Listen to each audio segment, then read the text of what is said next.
Legal migrants were bussed into their military training camp. Behind me are local residents, people from all over the country. Shabana Mahmood has said that this is an effective way of getting rid of those expensive, flashy asylum hotels. But unfortunately, these people are still placed within the community. The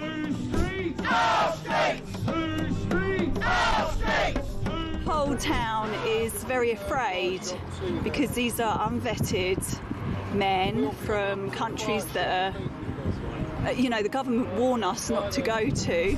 I've got an 18-year-old daughter and she gets the bus opposite camp. Do you feel safe for her? No, so that will have to stop. Right. We'll either have to wait with her or take her to wherever she needs to go. The reason I'm here today is because I live in Crowborough and my family, I've got a wife and children, and just worried about, you know, my wife walking to work and my sons, you know, walking about. Anything can happen, kind of that nowadays, Nigel, what's going on, what's happening in this country. So I'm just concerned and frightened, you know. There was support from other towns, other communities, because of course Shabana Mahmood has threatened other communities, and she said they're going to open site after site after site. Well, I would hope that if she's going to try and do that, she learns some lessons about the way she's done it in Crowborough, because this is not finished. We are not finished objecting to this plan. Crowborough says no! Crowborough says no! Crowborough says no! We would urge her to reconsider, and whatever she does, she needs to talk to the people that she's imposing these things on. You had a direct line to Keir Starmer and Shabana Mahmood. What would you say to them? Look after your most vulnerable first. It's your priority to look after your vulnerable. If they're bringing illegal immigrants into a camp in the dead of night, why are they doing that? They're doing that because it's disingenuous, it's dishonest, it's covert, and they're trying to keep the reality away from the local community of what they're actually doing to us. We've now got to the end of the entrance to the camp, we've got cameras, we've got police drones. It's like a cloud that's come over this community.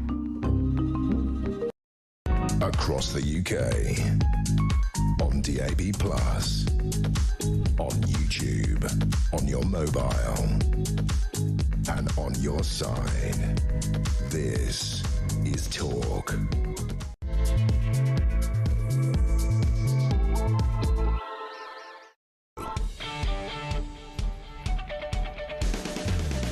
Very good morning to you. Just gone 6 o'clock and we are back live and exclusive across the UK. The Jeremy Kyle Breakfast Show is on, and despite the fact, right, that Robert Jenrick, the new sort of shadow chancellor for reform, has started using the phrase Alarm Clock Britain, it was originated on this show, I'd like you to know. It is, of course, the home of Alarm Clock Britain. Work in Britain, thank you for tuning in. It's home of common sense, it's the home of free speech, it's talk, been away, and here's a bit of advice for you.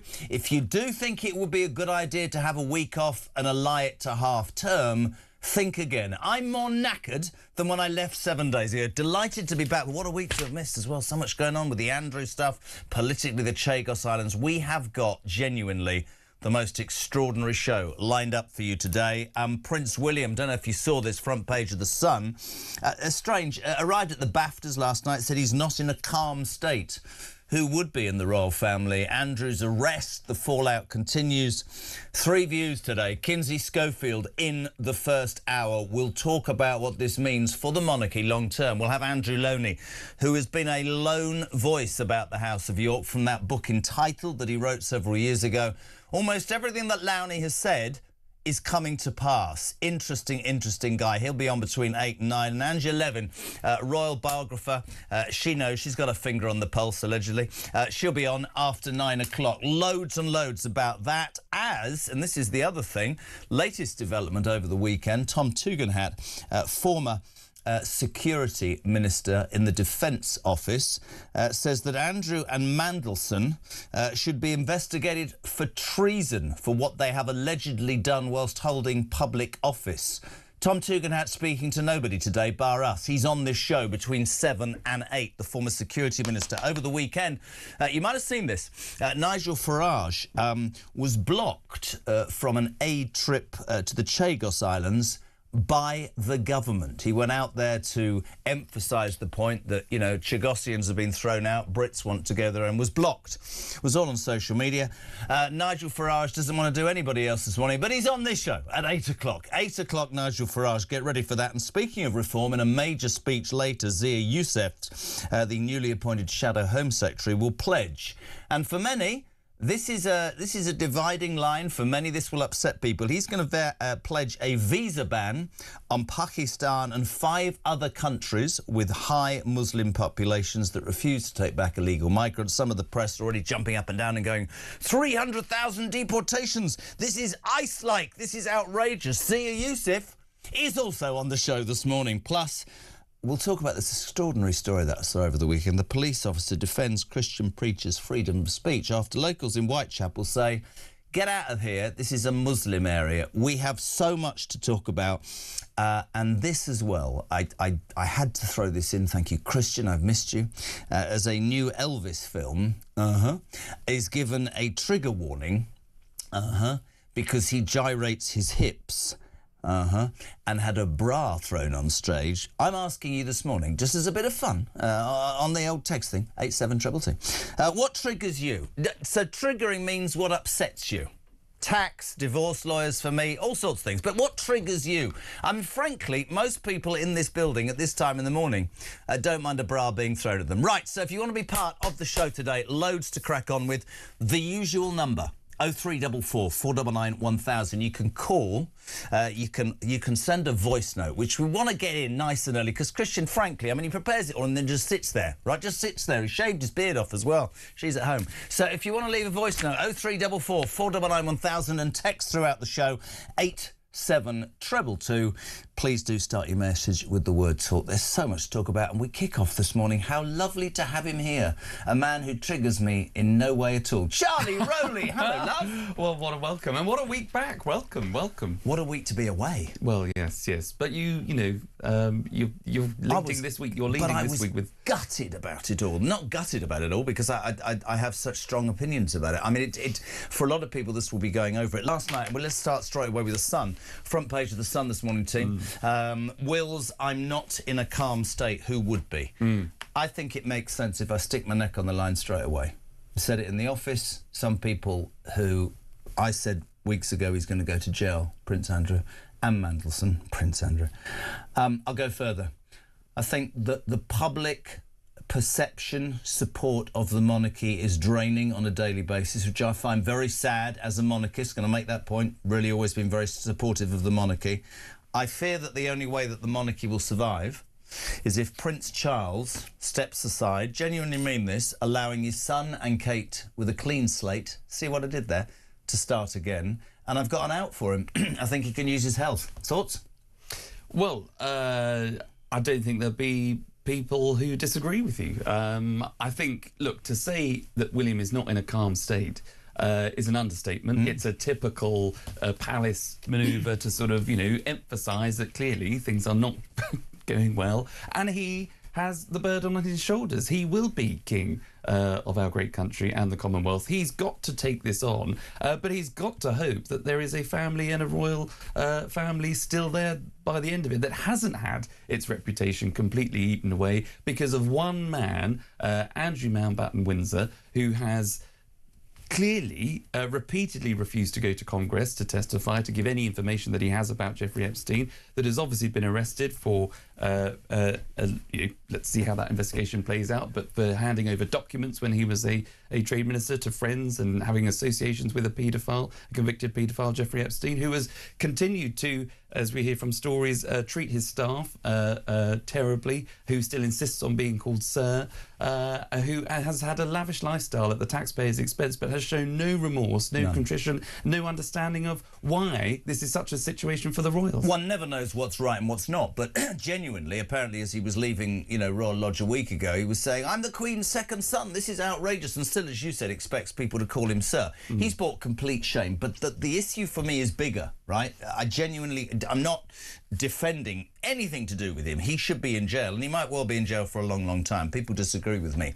It's how much the royal family knew. An amazing piece in the Mail on Sunday by Isabel Oakeshott yesterday, which implied that in 2019, 7 years ago, there was an email sent to the King, the now King, the then Prince Charles, and that the whole of the royal household, protection officers, footmen, staff, the grey suits, members of the royal family have known for years what this guy was up to, whether it's bringing women or abusing his position. I read, interesting, at the weekend that Charles said when he was offered the job, or there were discussions about Andrew becoming this trade envoy, it will end in tears, don't do it. And do you know who sponsored him for the job? Go on. Peter Mandelson, Oh, yes. who was the business secretary. Yes. And then you go, oh, my God. But I'm afraid from Charles's point of view, and I know he's an amazing man and he spent 76 years and all that, if he is implicated, because nobody borrows 12 million quid off anybody for nothing.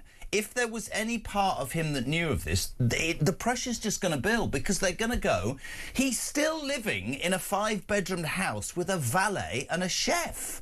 This man, apart from the sexual side of this, has essentially and allegedly sold our secrets down the line. It's appalling, man. Yeah, totally.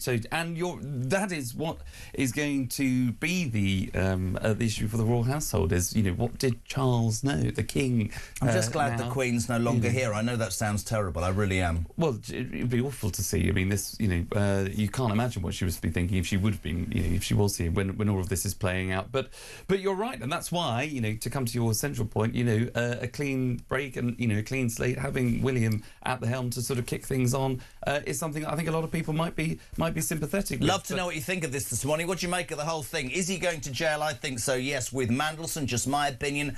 Does Charles, it is the answer for Charles to save the monarchy, to step aside, use his illness, the treatment he's receiving? 0344 419 1000 for those voice notes. Bereft people. Come on, 0344 419 1000, text to 87222. I said that actually about Andrew. A double page in the Sun, page 89. I mean, extraordinary. Andy, call me sir. Orders to royal servants. He's only got a chef and a valet. I mean, how does that look to Alarm Clock Britain? I say it every day.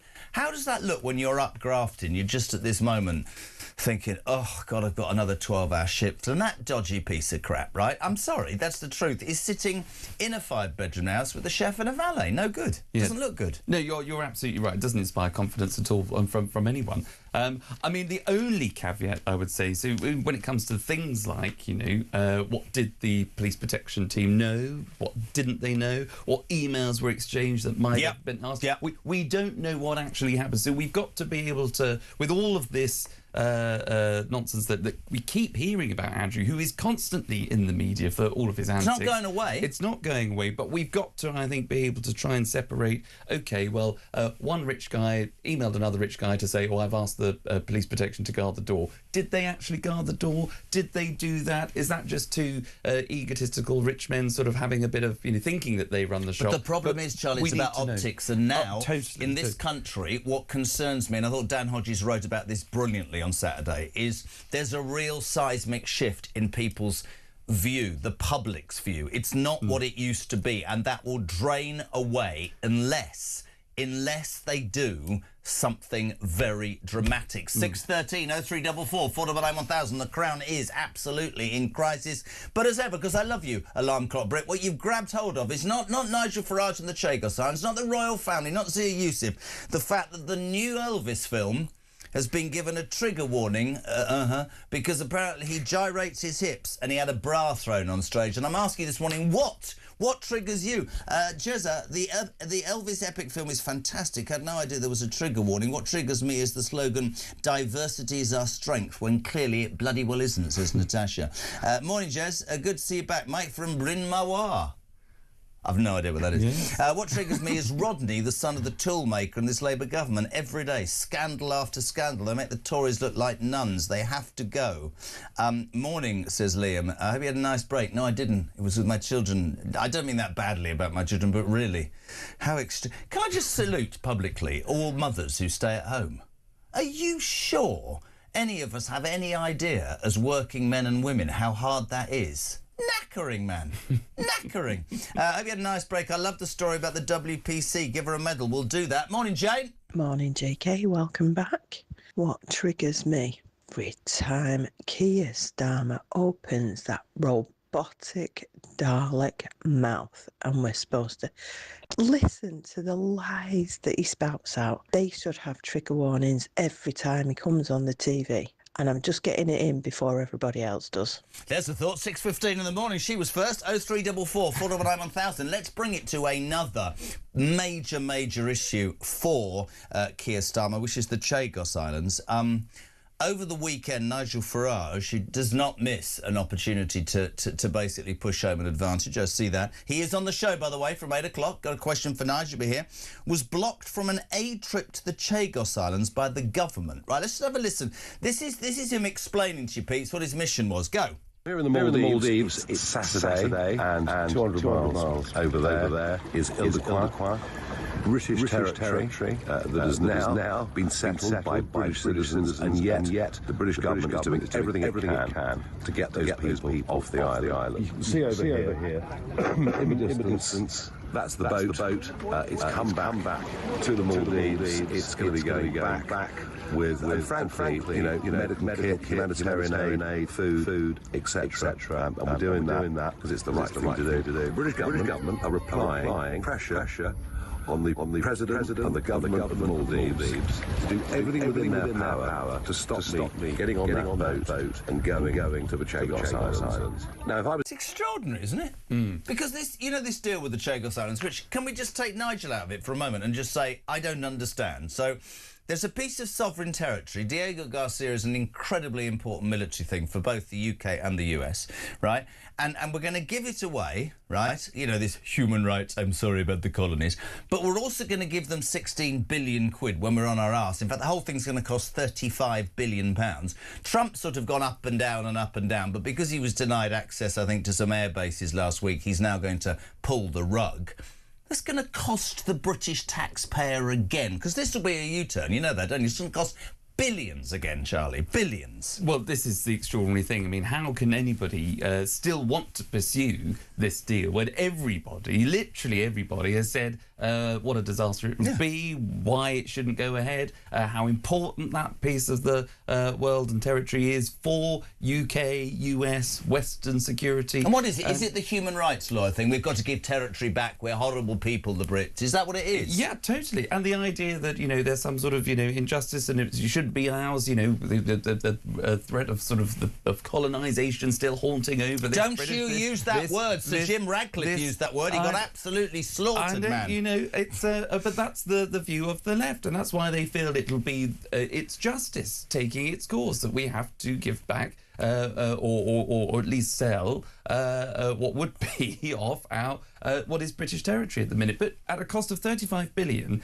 to give it away, to then lease it back, which costs even more money when we've got the threat of China on the doorstep of that particular part of the world, when we should be having it clearly for our own, or maintaining but the money, it for our own. The money, and actually Louise from Ipswich just makes the most amazing point. Well, all this is going on about the Chagos Islands. I wonder how much time is being spent and money on finally delivering on the rape gangs inquiry. And fair play, kudos to Rupert Lowe, because he's done that, and I'm going to say that publicly, right? I don't understand this government's.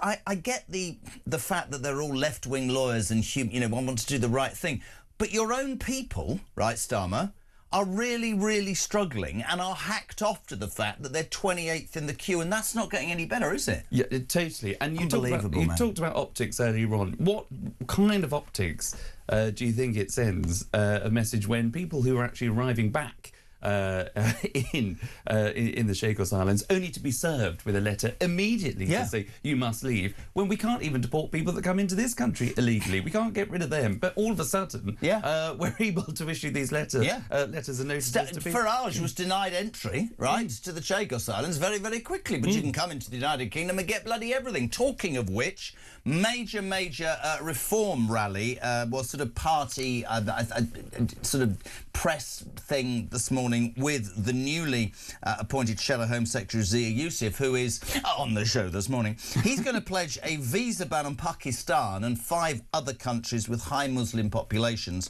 that refuse to take back illegal migrants, as they say they will deport. This is a reform promise, apparently. 300,000 a year in what many on the left are calling an ICE-style removal force. This is in every single paper. What are your thoughts on this? This is in the Telegraph this morning.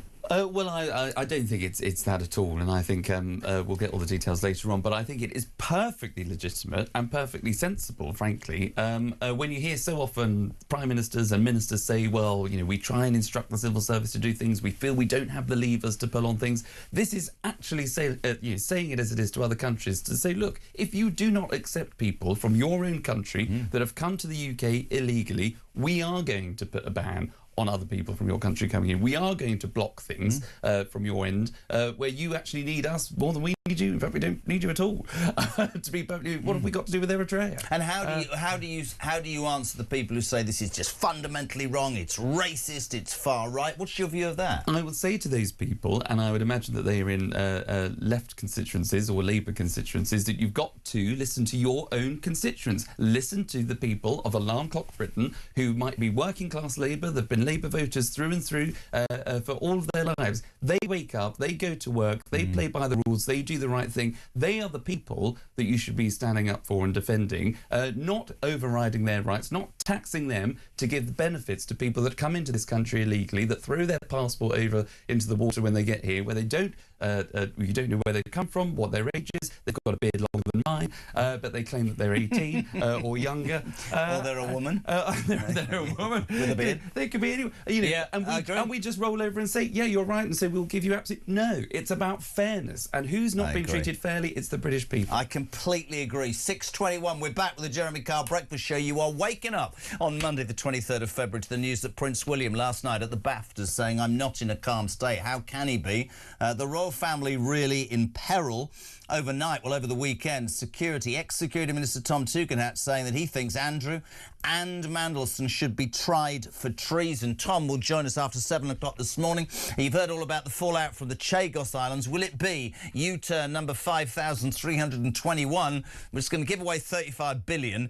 And as Charlie Rowley said just now, Nigel Farage goes over there at the weekend to see for himself. He's denied access to the Chagos Islands, but you can come here and get everything. Something that Reform say they're going to stop. Major announcement this morning from Zia Yusuf at a party sort of announcement, I think, down in Dover. He says 300,000 illegal migrants under a Reform government, right, will be removed from this country. Your thoughts on all of that? 0344 499 1000. Text to 87222. We're back in 3. Don't go anywhere.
This is the Political Asylum, current affairs, international news, letting criminals off while sending... Oi! Oi!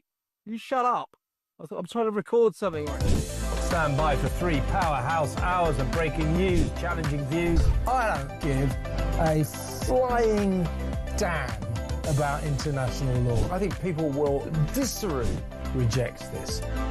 We're with you every weekday night, Monday to Friday, 7 until 10 p.m, right here. Across the UK on DAB+, on YouTube, on your mobile, and on your side. This is Talk. Welcome back, 6:25. It's Monday morning. Jeremy Carr back on breakfast in a studio that's hotter than a sauna this morning. I think it's Charlie Rowley. I think he's turned the heating up. If you want to be on 0344 499 1000, text to 87222. Morning, Mick. Morning, Jezza. Welcome back to the show. Just regarding the Chagos Islands debacle with Nigel Farage going over there, seemed a bit like a publicity stunt, if you ask me. Well, I've got a lot of respect for Nigel Farage, and let me tell you something, 3 weeks ago, roughly, I looked into travelling to the Chagos Islands. Not because I was going to, but I just was interested how much a flight would be and so on. The information I got back was that it's impossible to travel to the Chagos Islands. Now, I found that out 3 weeks ago. Why? And I just went on Google. Why didn't Farage do the same? Interesting point. I'll put it to him at 8 o'clock because he's on the show, 6:25. I understand the people that would say that that is a publicity-seeking trip. He would say he's highlighting a situation that says that our government is prepared, Charlie, to spend £35 billion when it's on its arse financially, giving away money to people who are now...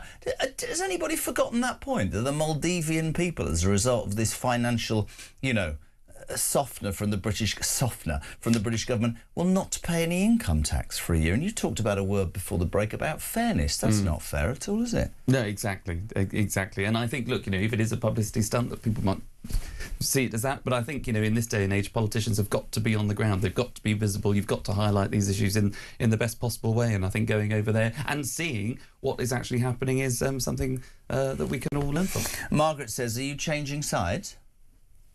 She says, listening to Charlie this morning, it sounds like he will be changing to the Reform Party very soon. I'm perfectly... I'm very happy being a floater commentator and not being in politics anymore. But we're floaters. But being able to, but being able to have a more. This is to be fair, it's a very good question because the point is, I think you can get so consumed by being in politics, by all of the briefings from the civil service. And others. If you just take a step back, as I have obviously for the last few years, you actually regain your political. Well, you took a step back because you were sacked. I mean, that's we both been sacked, Charlie. It's fine. But I was sacked because I was collateral. Let's move on. Jez, Ice Baby, says Richard. Well done, Reform. Get rid of the illegal migrants. It's got our country back. Good morning to Pete. JK, not my idea, but why don't we sell the Chagos to the Americans? Interesting. Steve. Morning, Jez, Charlie. Chagos Islands, we're not giving them back to Mauritius. They've never owned them. Get it right. Steve, apart from that, it's going to be a bloody good show. All right, Grumpy. What's the matter with him in the morning? Good point, though. JK, so Starmer will not let American planes fly from the UK to attack foreign countries. What is the difference now and D-Day? I don't understand. Sean in Gloucester, morning. I'm just waiting for U-turn number 458 on the Chagos Islands. We shouldn't really need Trump to stand up for us against our own government. Christina, welcome back. Why, oh why, in the name of God, has Andrew got a chef and a valet? He should cook and clean for himself. I get triggered when I see Rodney in his cabinet. He's definitely called Rodney. Morning, Phil. Hey, Jezza. Phil in Nottingham here. About Youssef and the banning of visas to Pakistan, etc. And you said, what do we do when the left scream racism and foul play, etc.? All you do is anybody who argues with you, you say, would you let a squatter into your house knowing that it will be nigh on impossible to get them out again? And obviously the answer is going to be no, because that's exactly what is happening with Britain.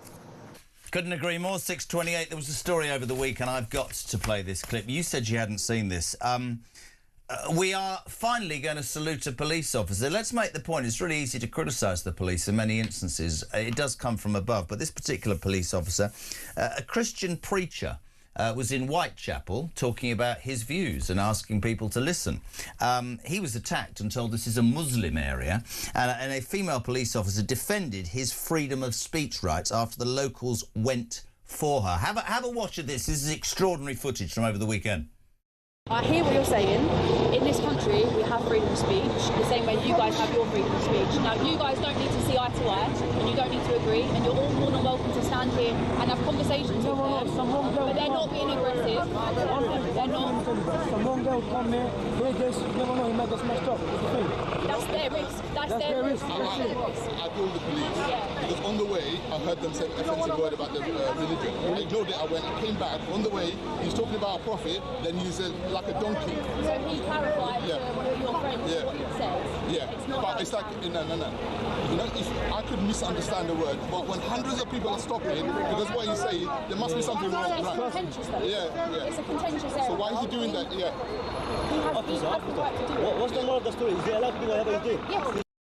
You know, one of the arguments that I have, and one has to tread very carefully in these instances, unfortunately, you know, somebody will get triggered by anything that you say.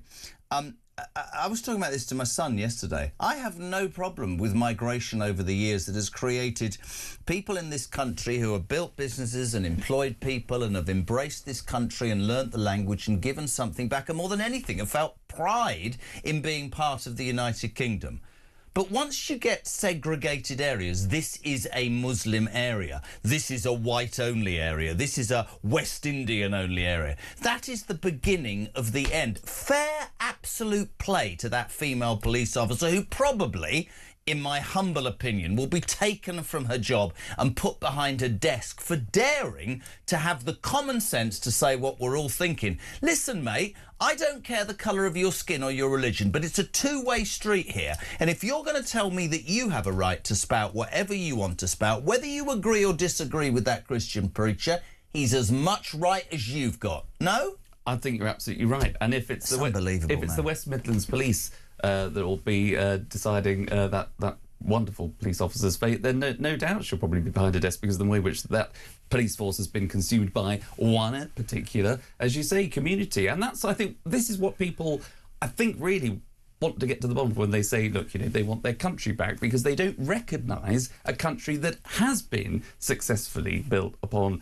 immigration, where people have come to the country to make a contribution, but they contribute to the UK. They don't just come in and this is the point that needs to be made. There are certain politicians that will say everybody that's come here should go. No. I will tell the story about the Bangladeshi driver that picks me up from the train station of a night if I'm late. He came here 40 years ago with his dad and his two brothers and his mother, and his dad sat them down at a young age and said, we are very lucky to be here. We will embrace this country, work hard, live within the rules. It is fundamentally what you need to do. And he's built a taxi business, and his kids go...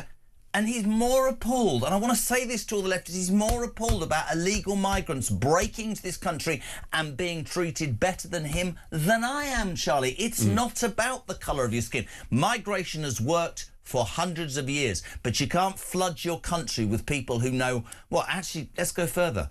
It's not about, well, they don't know the language. They don't want to know the language. All they want is to take advantage of a country that seems to put them before the people who work here. Exactly. And look, you know, people will always pick on what people say or how they say something, you know, if they don't deliver it always in the right way. But you've got two politicians, obviously now in different parties, but Robert Jenrick once, who said about a particular part of Birmingham that he was worried, I think to put it lightly, that he was seeing exactly as you've just described. He didn't see the diversity. He saw one particular group of people, a community that had segregated themselves effectively, that didn't speak the language. That is not the Britain that we live in. Kemi Badenoch has said that not all cultures are equal, and she's absolutely right as well, because you can't have a group of people that come from one country into the UK that then want to oppress upon the UK, whether it's Sharia law, whether it's face coverings, whether it's first cousin, second cousin, third cousin marriages, whatever it is,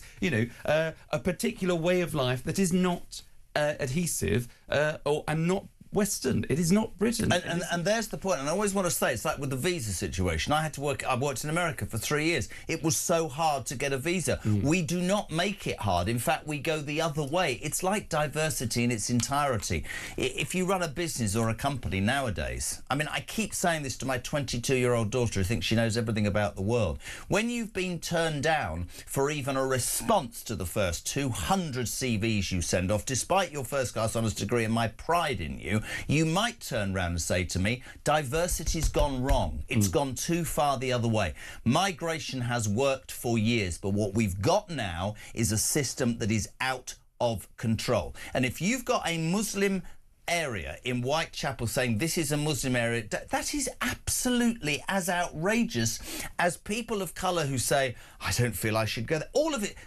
It maybe proves the point that it doesn't work at this level. I don't know, but it's changed, and we need to call that out. And we shouldn't be frightened of calling that out, should we? No, I think you're absolutely right. And apologies, yes, Whitechapel, but, you know, there are instances in the West Midlands that I refer to. Of course. But that happened in Whitechapel. Whitechapel, also where we're seeing, I think, there was a sign on the underground that has obviously changed from the English language to whatever it is. I don't know. I can't read it. Because, you know, that is... But if you have this conversation, Charlie, with these people, they will say you're just being racist. Well, yes. No, but that's like I'm going to go on one now. Christian's looking at his hand. It's like the younger generation, right? I'm really happy for you to have your opinion. This is what this couple was saying, right? But I'm going to have mine. And by the way, you're in my country, so not only am I saying come and have your opinion, but now I'm not even allowed mine. And you're going to destroy all of that whilst taking advantage. That's what's not fair. Yeah, it's not fair. Exactly. Fairness is the word that you made. Totally. And when that starts to... And having tolerance of people's views. But we've now become...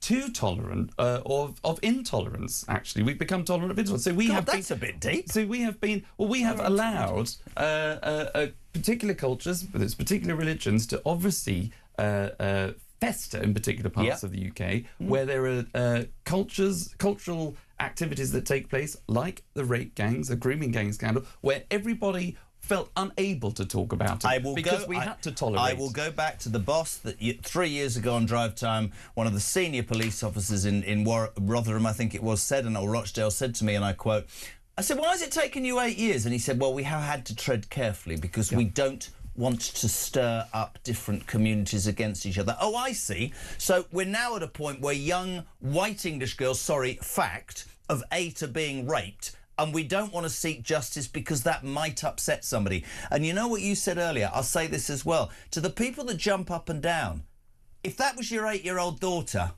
if next to your kid's school there were illegal migrants sexually attacking kids, and it's been proven that has happened. I'm not saying all, and all the left will go, but white men do that as well. It's all fundamentally wrong. But if you're putting yourself in that position, answer the bloody question. But they won't answer the question. They'll never answer the question. No, you're absolutely... And just on that point, because that is the fun... What you've just touched upon is that what gets thrown back at us is that, well, you know, actually, no, the majority of people that commit crimes of sort of rape and sexual violence, they're going to be white men. So why don't you focus on them? Well, I'll tell you why you don't focus on them necessarily, is because if you have a health problem, if there's a community, if there's a part of society where there is a disproportionate impact of people having a health problem, it might be the LGBT community that have more drug or alcohol addictions. You target that community, you give them the support. If it's in the education system, where there are people that might come from a different background, or it might be white working class boys that need more help with reading and maths, you target that group of people, you give them the support, even though the whole population is going to be predominantly white British. But you don't say, I'm not going to help that particular group of people in education or health, because you do want to help them, because it's so. But when it comes to crime, you have to play by the same rules, and when there is a disproportionate amount of crimes being committed by a particular community, you don't just brush it under the carpet or push it to one side. You're right. You target that community, you target that specific crime, and which is why this rape gang crisis has got so out of hand. Phil in Coventry says, where you're wrong, guys, is that this is not a two-way street, in my opinion. He says the Muslim areas think it's their area. They don't want us in their areas. They want only their way, their religion, not our way and not our religion. And that's back to the fairness point, Phil. I completely agree. Neil, I wish that copper had said this is a Christian country. Did she not? I thought she answered that. Terry, Kyle, you are dreaming. Britain is finished and you all seem blind to it. Good luck. Terry, you might be right, mate, but I'm not going to stop fighting, am I? I'm not going to stop hoping and believing we can save something here. Call me boring. Yvonne's in Somerset. Good morning, Jez. Your caller says that Nigel's Chagos trip is a publicity stunt. So what? It is a worthwhile cause which he has supported, and no doubt much of this country support. If it embarrasses this government still further into another U-turn, well done, Nigel. Morning, Jezza and Charlie. Margaret, there is no way that useless Starmer will U-turn on the Chagos debacle. He'll do it out of spite, thinks he's entitled to do what he wants, knowing full well even Trump thinks it's a stupid idea. Roger from Wales, is it? Do you like that accent? That's very good. To protect the people of Chagos, wouldn't it be easier to rename the islands to Greenland? Didn't understand that. Pete, morning. I just want to know these things this morning. One, why hasn't Fergie been questioned by the police? Very good point. Why aren't there moves to remove Mandelson's title? Very good point. And three, how many illegal migrants have come over in the last 7 days? I'll get on it, and I'll tell you how I'll get on it, because next is Kinsey Schofield, and she knows all things royal. The light-hearted story of the morning is the new Elvis film, is given a trigger warning for his gyrating hips, and having a bra thrown on stage. And apparently it's important to point out to people, if you do see the Elvis film and he goes, and somebody throws their bra on stage, this is apparently upsetting for people. Does that upset you? Have you ever had a bra thrown at you? Funny enough, I haven't. Did you pick it up and put... No. It's only a matter of time, I'm sure. But, so I'm asking you this morning, what triggers you? Charlie, what triggers you? Well, apart from trigger warnings, which I think are quite triggering. That's really good, by the way, yeah. Stupid trigger warnings. Just Stop Oil folk, yes. They are a trigger. 8722 on the text, so Just Stop Oil, anything else? I'm pretty calm. Calm person. I think I'm a pretty cool customer. Charlie's calm, front page of the Sun. Prince William's not. Christian, things that trigger you, top producer? People that play music videos on the tube. Big Mark, who nearly my age, is now taken to wearing glasses. He pushes the buttons, and maybe the gaps will get smaller. What triggers you, Marky? People that jump through barriers at train stations. I dare to ask G-Spot. Damien's called G-Spot, if you're just tuning in, because we can never find him. He's going to say something about women. Damien, what triggers you? HMRC, brilliant. Right, 20 to 7. Morning, Cindy. Good morning, Jeremy. What triggers me is so many damn trigger warnings. It's ridiculous. This is Cindy in Michigan, United States.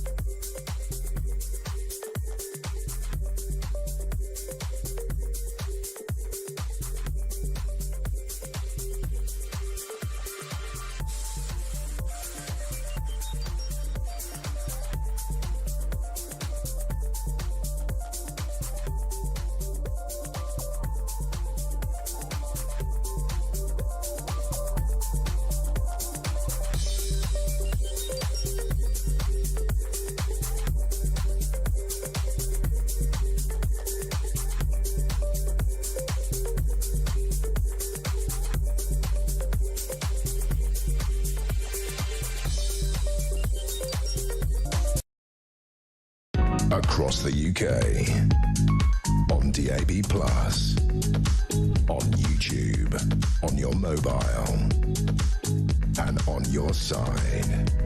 This is Talk. Welcome back, 18 minutes to 7 o'clock. We're live across the United Kingdom. This is Talk, the home of common sense and the home of alarm clock. Britain's JK back on breakfast. If you want to be part of the show, 0344 499 1000. You text to 87222. Overnight, the BAFTAs, Prince William, front page of the Sun, saying, "I'm not in a calm state." How can he be? Tom Tugendhat, the ex-security minister of the Tory government, is calling for his uncle, Andrew Mountbatten Windsor, and in fact Mandelson, to be tried for treason. Tom Tugendhat will be on the show. Nigel Farage is on at 8, travelled to the Chagos Islands to sort of highlight the plight of the Chagossian people and was banned from entering the Chagos Islands, but you can indeed get here willy-nilly. And don't forget that police officer, this is an extraordinary story, defended a Christian preacher's freedom of speech to be able to stand in London in Whitechapel and talk about Christianity.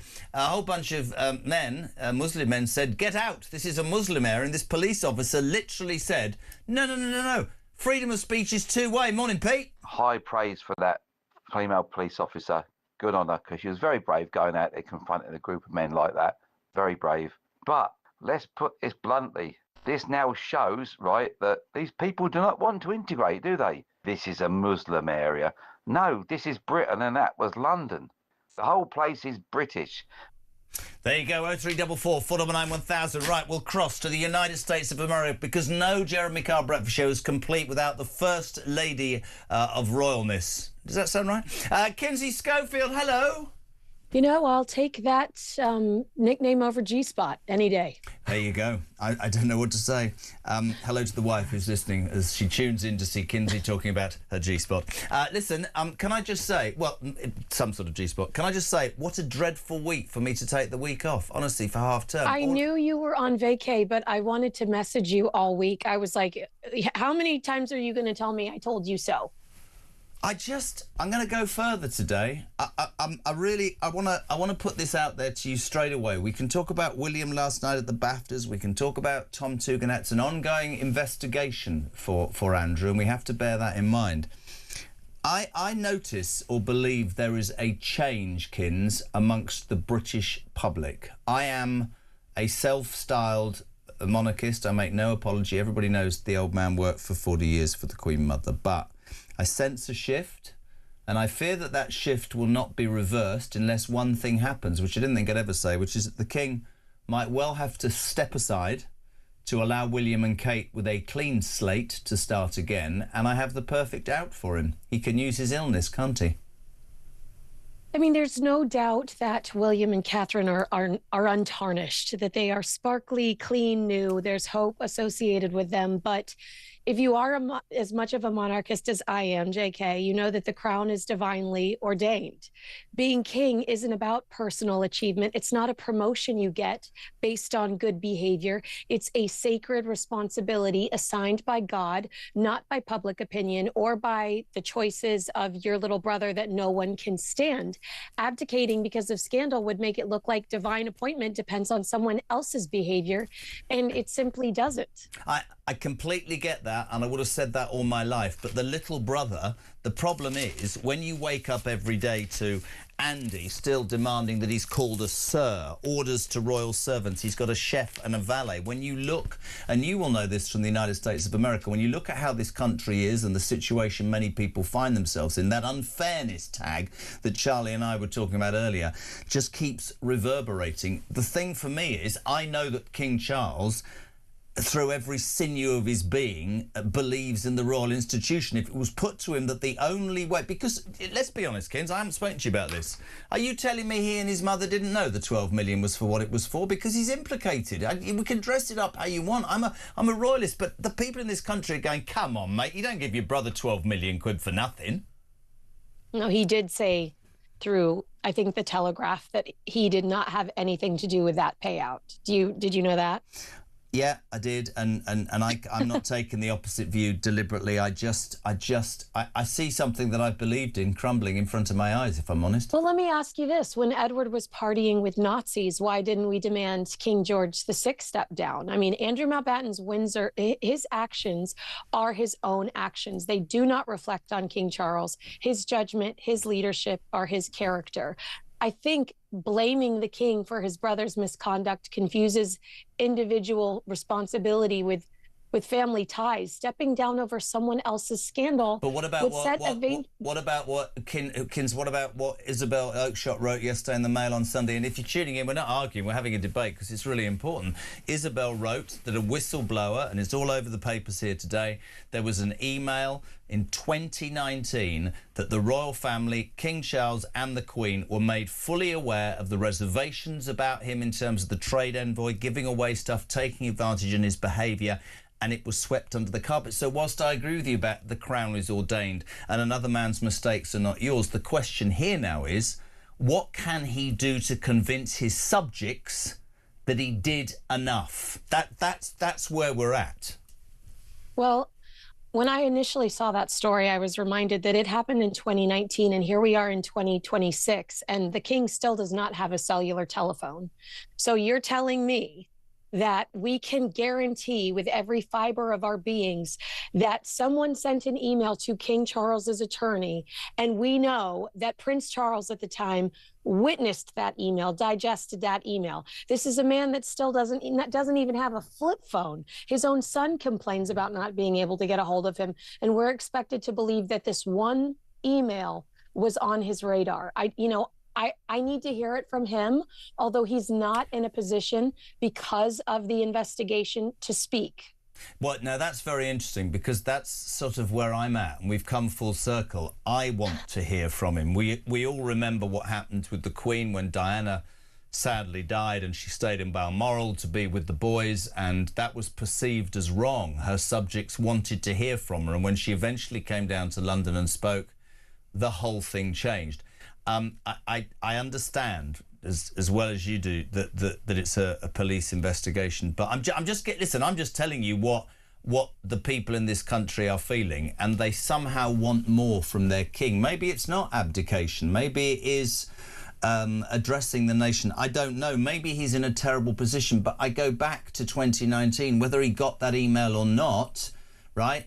He apparently in 2003 warned the then Prime Minister Gordon Brown that it would not be a good idea for his brother to be a trade envoy. It will end in tears. And do you know who the business secretary was who championed it? This is brilliant, isn't Peter it? Mandelson, Peter our buddy, bloody Mandelson, yeah. Mr. Short Shorts, yeah, Mr. Tidy Whities himself. But to be honest, the king cannot, I mean, he's gone completely no contact with Andrew, because as you know, here in the States, you lived here for a while, it's the people verse when somebody is prosecuted. Over where you are, it's the king versus the defendant. Prosecutions are brought in the name of the crown, not an individual victim or the police. So as monarch, Charles cannot testify or be a witness in his own courts. You know, he's worried about what he says publicly because a prosecution could collapse based on that. So he's limited in how he's able to react. Has anybody thought about the other thing? If you look back of Burrell, the self-styled, you know, Diana's favourite person who was accused and went to court for taking artefacts from memorabilia from her house after her death, and all he had to do in court was stand up and say, I told the Queen can't be called. Has anybody in the legal profession worked out that presumably there's a fear that Andrew, if this goes to court and it's an ongoing process, could he not just say, I told my brother at some point, and then that case would be in trouble, right? It would, yeah. Let's hope that Andrew's defense team hasn't had that conversation yet, and that they don't watch Jeremy Kyle at the crack of dawn, because you just gave him a very good strategy. But yeah, I think that that's a serious concern. It's why the king has refused to talk to Harry throughout all of his court cases, because it could jeopardize the case. It's amazing. On a serious note, bless you, I can tell how hard you've been working the voices, but I mean, you've been on it the whole time, haven't you? And it's just great to be back in the hot seat and talking to you. Where do you think it ends, Kins? Genuinely. Well, I do think that Parliament might go as far as removing Andrew from the line of succession. It has to pass a new act of Parliament. It has to be approved across the Commonwealth realms, which I do think would be drama and time consuming, but then it can be signed into law. There's no shortcut, no royal decree, and no internal palace mechanism that could do this. This has to be the government. Andrew was stripped of HRH and his royal duties by the royal family. Titles can be altered by the king and Parliament, but succession rights require legislation. And I do think that it's what the UK wants to see. I think it would be a level of accountability that they would appreciate. And I think it would reflect well on the government as well as the monarchy, even though they don't necessarily have a say. In the next 5 years, does King Charles, will he still be the king? Oh my gosh. Well, let me get out my crystal ball, Jeremy Kyle. I think that you are right. If the king were to ever abdicate, he would give this some space, some distance, because he doesn't want to be stained with the Epstein scandal. Yeah. And if he stepped down, he would say it was regarding his health. He doesn't want his legacy to be attached to something so vile. I love having you on, so thank you so much. You don't know how much work she puts in, peeps. So tomorrow morning, 6:45 at your place. Have a lovely day. Kinsey Schofield, thank you so much indeed. Host, of course, of Kinsey Schofield Unfiltered, 7 minutes to 7 o'clock. We're live across the UK. You're waking up to the news that, well, William's not in a calm state. Allegedly, Andrew and Mandelson should be tried for treason, according to Tom Tugendhat. Nigel Farage is kicking off about the Chagos Islands. And that policewoman in Whitechapel yesterday, this is garnering so much interest, she dared to say to a bunch of Muslim men, listen, a Christian preacher, he can preach. Freedom of speech is two-way. No, it's not. Yes, it damn well is. Morning, boss. Morning, Jezza. Travelling Boz here. Absolutely fantastic, that footage of that policewoman saying what the law is. Being surrounded, intimidated and told, oh no, but we don't like those words and all that. Absolutely. That's what the police should be doing, supporting the public, no matter who they are, not taking sides. Fantastic. She should be put up for the superintendent.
Across the UK, on DAB+, on YouTube, on your mobile, and on your side. This is Talk. Welcome back, JK, on Breakfast Home of Common Sense. Morning, Laura, this is Talk. Morning, Jeremy. Laura in Wiltshire. Fantastic to have you back in the saddle. I think, re the royal family, you're absolutely right, re this shift. Even with older people I've spoken to over the weekend, the only thing that breaks my heart is that William and Kate are still so young, and I'd really hoped that they'd have a little bit longer to enjoy their family, let them grow up, not in the spotlight. And the Princess of Wales has been so ill. It seems terrible that they may well have to step up, but I think you're right. And what triggers me is everything this government does and says they're going to do, because I believe they're deliberately sabotaging our country. I don't know why, but I think they are. Anyway, great to have you back. What a lovely lady there. Do you nice. agree with her about the royal thing? What's your view on that, Charlie Rowley? No, I think the way forward is that King Charles has obviously got to get a bit more of a grip of it. I mean, he has always, in the limited things that he can say, he has put out a few statements, A, to say that the law has to be followed, but also that, the victims have to be, there's always a reference to the victims, which is obviously, the right thing. But, we're going to have to see how this plays out. How much did he know, though? I'm sorry, and you would know me. I am the biggest royalist, but how much should he know? And it's not actually me. Laura's right. The people in this country, I fear, are going to demand more and more, and this just adds fuel to the fire, doesn't it? Fantastic. And Charlie, of course, is now on twice a week this week. You double Charlie. Yes. Yeah. Well, yes, two Charlies for the price of one. Prince William. So I'm going to set some questions before you go. In 5 years' time, will King Charles be the King of England? I hope so, yes. Very interesting. Do you believe, and it is an ongoing political situation, a judicial situation, so we can't speak too much, but Andrew and Peter Mandelson over the weekend, Tom Tugendhat has on the show later, ex-security minister, says they should be tried for treason. Thoughts on that? Possibly. I don't want to sound like I'm sitting on the fence on all of these, but I think the way in which Tom suggested that could happen might not be able to, because I think he wanted to get a group of lords and MPs to sit on a particular committee. You can't just create a committee for one person. Okay. So, you know, let's and I've got 1 minute, and I've got to do this. The Mail, page 12, the Greens, are set to vote on a policy that will back Hamas attacks. Well, ridiculous. Is enough being said about what the Greens stand for? No, and I think that is ridiculous. But, you know, that should never be allowed to happen. But if it does, well, then... Are these disaffected Labour voters that are going to the Greens? Because some of the polls nationally are showing that they're doing rather well. Yeah, I imagine they are. And so... but that has to be advertised. I think and the public have to see then what the Greens on a national basis stand for. We love you. He's off now to the gym to be working. You've been working out with your new PT, young I haven't got a PT. But, there you go. He's back on Wednesday. We love him, Charlie Rowley. And stand by, Ringgate, Richard Tice and Reform next on Talk Breakfast.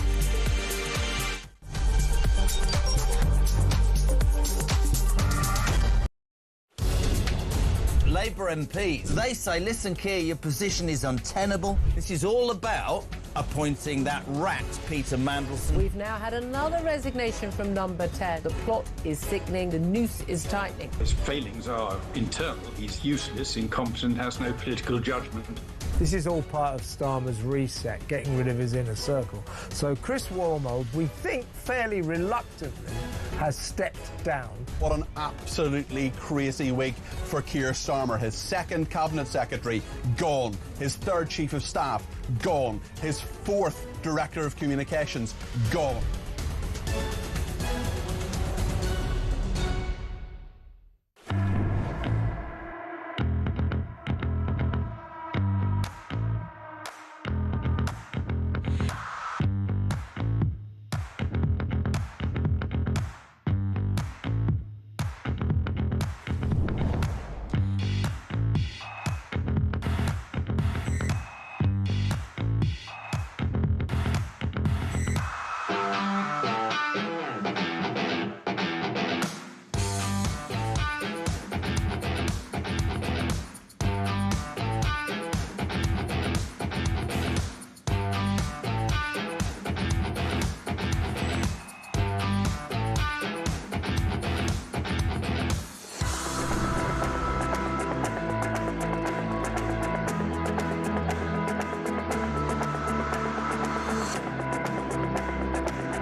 Across the UK, on DAB+, on YouTube, on your mobile, and on your side. This is Talk.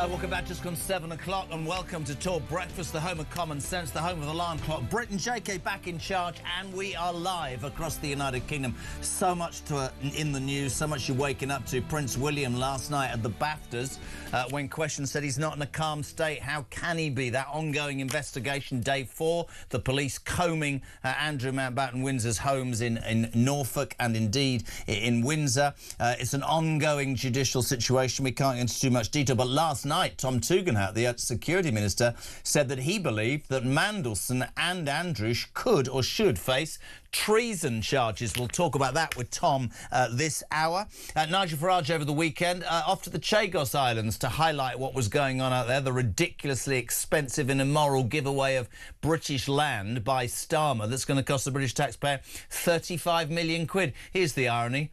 Nigel Farage wasn't allowed in. But he came back here, got a boat and was allowed back in really easily. The whole thing's barking mad. This morning, Reform will hold a press conference in Dover with Zia Youssef, the newly appointed Shadow Home Secretary, where he will make a promise on visa bans on Pakistan and 5 other countries with high Muslim populations if Reform win power.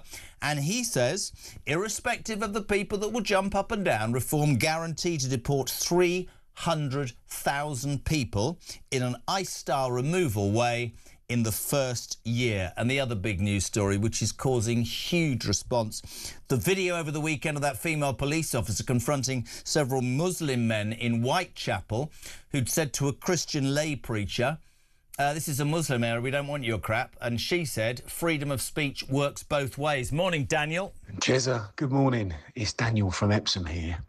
I think it's pretty obvious and clear to the British majority that we've had far too much immigration of all kinds for far too long. Immigration from the third world, particularly the Islamic third world, is destroying the fabric of Britain.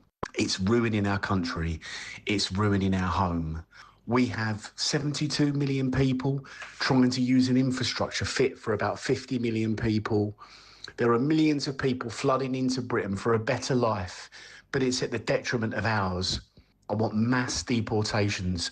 I want the country to look like it did in 1997, before all this madness started. 7:05, we'll say a very good morning to the Deputy Leader of Reform UK and a man who is finally done the business. Richard Tice, good morning. Very good morning to you, Jeremy. Before we talk about Dover, before we talk about the Chagos Islands, before we talk about the royal family, for a man who will, if Reform win, be the Deputy Prime Minister. Ladies and gentlemen, that is Isabel Oakeshot's ring. Finally, Richard Tice, if you're watching on YouTube, has taken my advice and bought a lovely diamond ring there. How lovely. Richard Tice, it's extraordinary that you've finally done the business. The great news is Ringgate is over, Jeremy. It's gone. Ringgate is over. We're delighted and very exciting towards our wedding later this year. Do you want to tell us how you proposed? Do you want to tell us how much you spent on the ring? Do you want to tell us where the wedding is going to... No. Nothing. All those details are confidential. The last thing I'm going to do is tell you. I'm coming to your wedding, son, so you better watch out. Lovely. Congratulations to you both. Let's get to it, Richard. Thank you for your time this morning. Where do we start? Let's start with Nigel Farage's trip to the Chagos Islands. Several people this morning saying, come on, this is a publicity stunt. But it remains to be said that in a country that is financially on its knees, you would know that better than anybody, a deal that costs £35 billion that's probably going to be, scuppered anyway. And the irony that Nigel Farage can't get into the Chagos Islands, but anybody can get into this country isn't lost on anyone, is it? That's the whole point, isn't it? That you can invade this country by small boat coming here illegally, but a lawful, legal British citizen has been stopped from entering another part of British territory by overzealous British authorities because it was inconvenient and embarrassing for them. And it sort of says everything we need to know about this authoritarian, dictatorial Starmer government. I mean, it's the sort of thing you might see from, frankly, someone like Kim Jong-un. But, maybe we've got Kim Jong-kia. That's the reality. And it's just completely unacceptable. And, just fresh from having defeated the government over the cancellation of local elections, once again, Reform is leading the news in touch with the views of the British people who don't want to give away critically important, strategically vital British territory that is vital towards our defence and security. Not only are we giving it away, but actually, we're actually paying to give it away under the Starmer plans. I mean, that's why they're so clueless. That's why our country is in such desperate trouble. That's why our economy is going south. We're getting poorer per person because these people have got no idea. And here's my real concern.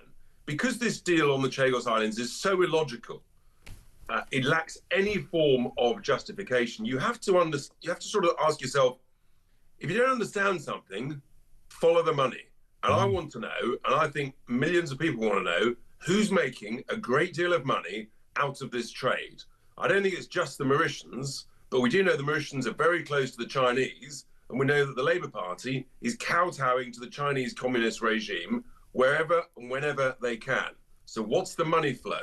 That's the inquiry I want to I agree with that, and I'd take it further and say that if this is going to be another U-turn by Starmer, although some people this morning are saying out of spite he'll carry on going, the Telegraph are reporting, Richard, that Britain will face paying billions if Trump collapses the Chagos deal. So we're back there again. You're paying £10 billion a month on interest on your debts, and you're willing to spend $35 billion making, I don't know, Maldivians or whatever, you know, income-free. It's ludicrous. It doesn't make any financial sense, man. This is desperate scaremongering by desperate civil servants and desperate Labour ministers who are terrified because they've actually been rumbled. They've been caught out, and not only have Reform rumbled them on their plans, but also President Trump has said, actually, this is ridiculous. Yeah. And that's what happens with desperate people. And again, you just come back all the way to saying, why are they doing this thing? And then you have to say, who's making how much money, where and how? There is no other explanation. A lot of people in and around this deal are making a great deal of money. It is as simple as that. And I was going to jump in, actually, and say, for the few people who have said, you know, what's Nigel Farage doing out there? La, la, la. The truth is, you made a really salient point, and I was away on holiday. Reform, single-handedly, with that legal challenge, reversed and enabled 4.6 or 7 million people to vote in those local elections. Can I talk about this morning, 11 o'clock in Dover, this big press conference here, Yusuf, the newly appointed Shadow Home Secretary, will make a pledge that a Reform government will ban visas on Pakistan and 5 other countries with high Muslim populations if they refuse to take illegal migrants back. You say as a party you will pledge to deport 300,000 people a year. Many people support that. Text from us to us as well saying this is ICE style. This is not what the United Kingdom's ever done. What do you say to that, Richard? Well, I think tens of millions of British people are sick and tired of mass uncontrolled immigration, both legal and illegal. And they're saying, of course, do it in a British way, but people want those who are here illegally removed. And that's the mandate that we will seek as we head towards a general election. That's what Zia Yusuf will talk about this morning. And I think that, as I say, the tens of millions of British citizens want this to happen because it's simply not fair. It's not fair that we all get poorer, we can't see a dentist or a doctor, or we spend 24 hours in A&E, whilst these people who've come here illegally, contributed nothing, are taking and taking and taking. And it's just not acceptable. And I don't understand. They've got to go. It must be me, because I'm my age, but I have no idea how anybody with a brain cell, if you sit them down and say, the indigenous population are being put at the back of the queue to people who shouldn't be here. We can argue, of course, that the system's too soft and there isn't an answer and it's been allowed to happen. But I don't see how that is far right. I don't see how that is racist. You have to look after your own. I worked in America for 3 years. Trying to get a visa was the hardest thing I'd ever done in my life, for God's sake. I don't know why anybody... Somebody said this morning, for all the people that jump up and down, put an illegal migrant hotel next to their house. Take a couple into your home and look after them. It's just, I don't get it. It doesn't make sense to me, Richard. It doesn't. Well, at the end of the day, it's about common sense. Yeah. And it's about looking after your own people first. And that's what we're doing. It's called patriotism. And it's called fairness. It's the British way. What we've lacked is proper, courageous leadership, actually for a couple of decades now. And our political leaders, they went soft and gooey and complacent. And the result has been that our hospitality and generosity has been used and abused and taken advantage of. And we're sick and tired of it. Absolutely sick and tired of it. Interesting story this morning I'd like your response to quickly if we can. You know this, what is it, Dame Antony, I don't know her second name, I haven't got it. The new Cabinet Secretary, the most important new top civil servant, reports this morning, Romeo, that's right, in the Telegraph, that the Cabinet Office destroyed a bullying report into his new top civil servant. So now we're shredding and burning files, are we? I mean, this is Epstein-like, isn't it? What's going on here? Well, it's a very good question. What is going on here?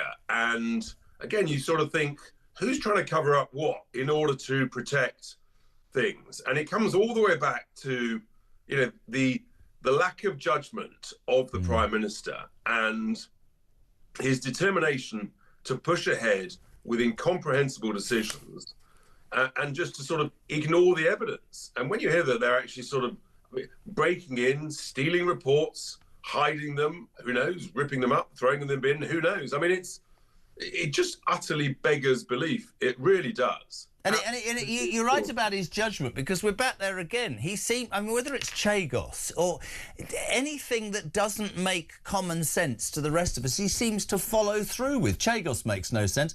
Employing a woman who is already on the back foot because she's been accused of bullying seems another example of how he doesn't understand people will just throw this at him. The situation, I was obviously away last week. I just wanted to ask this with you. There's been so much written and said about everything that's going on. Tom Tugendhat is on the show in just a bit. The ex-security minister over the weekend talked about how he thought Andrew Mountbatten-Windsor and Peter Mandelson should be tried for treason. What are your thoughts on this, just as a subject, but also as a politician? What do you make of it all?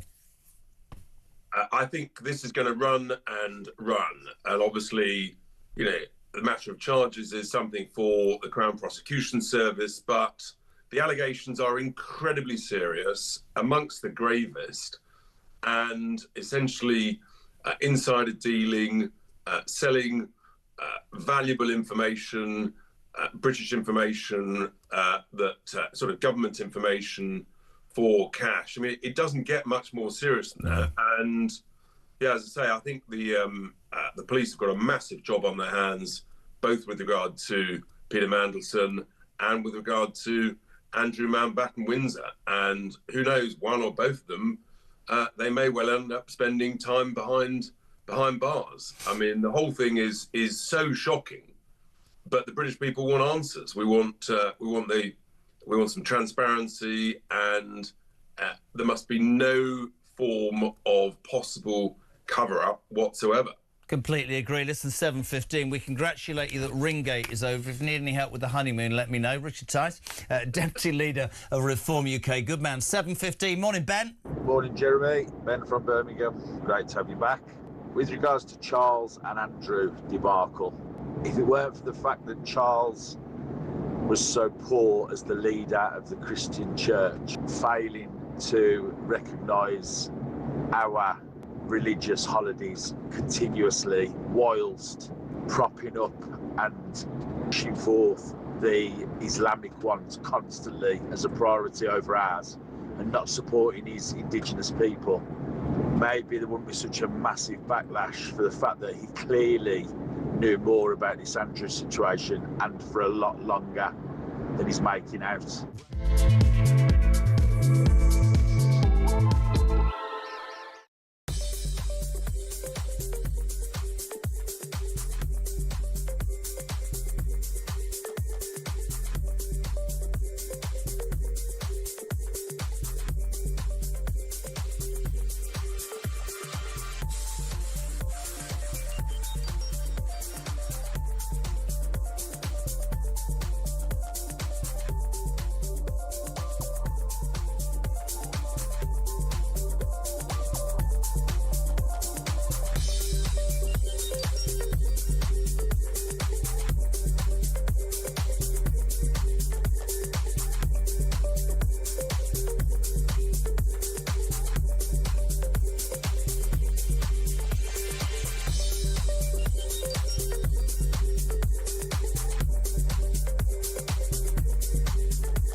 at what point do you accept that diplomacy has failed and that military action might be needed, and perhaps even the use of bases in this country for American fighters to go to Iran? So those talks are underway, and we hope that they're a success and that they really do yield results.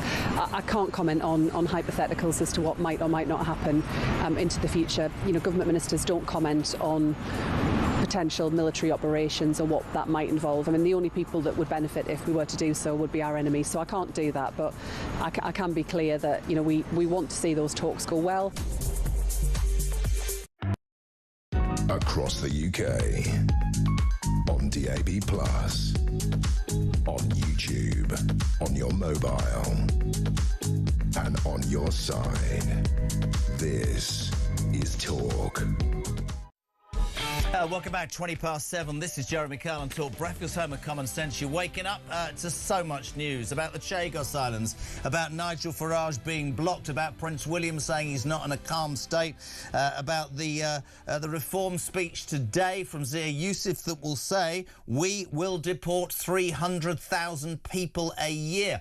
One man who was in the news all weekend and has done no other media, but we love him very much. Tom Tugendhat, the former security minister, says that nothing should be ruled out on Andrew Mountbatten, Windsor and Peter Mandelson. Obviously, there are ongoing inquiries. We have to be careful. He used the word treason. Tom Tugendhat, I'm very honoured. Good morning, sir. How are you? Hi, Jeremy. How are you? Great, thank you. This sort of blew up over the weekend, and I'm sure you took cover. Explain in your words, because treason, you were the security minister, I see that. I thought to myself when this happened, if you are found guilty of passing what really are state secrets or insider trading, as Richard Tice said, is that not a treasonable offence? Well, this is my point, right? So there are various different crimes that are being alleged here, and let's remember they've only been alleged. There's absolutely nothing proven here, but there's various different crimes that have been alleged, and some of them include things like insider trading or passing government secrets or whatever. But there's a fundamental problem here, isn't there? And that's the problem of betrayal.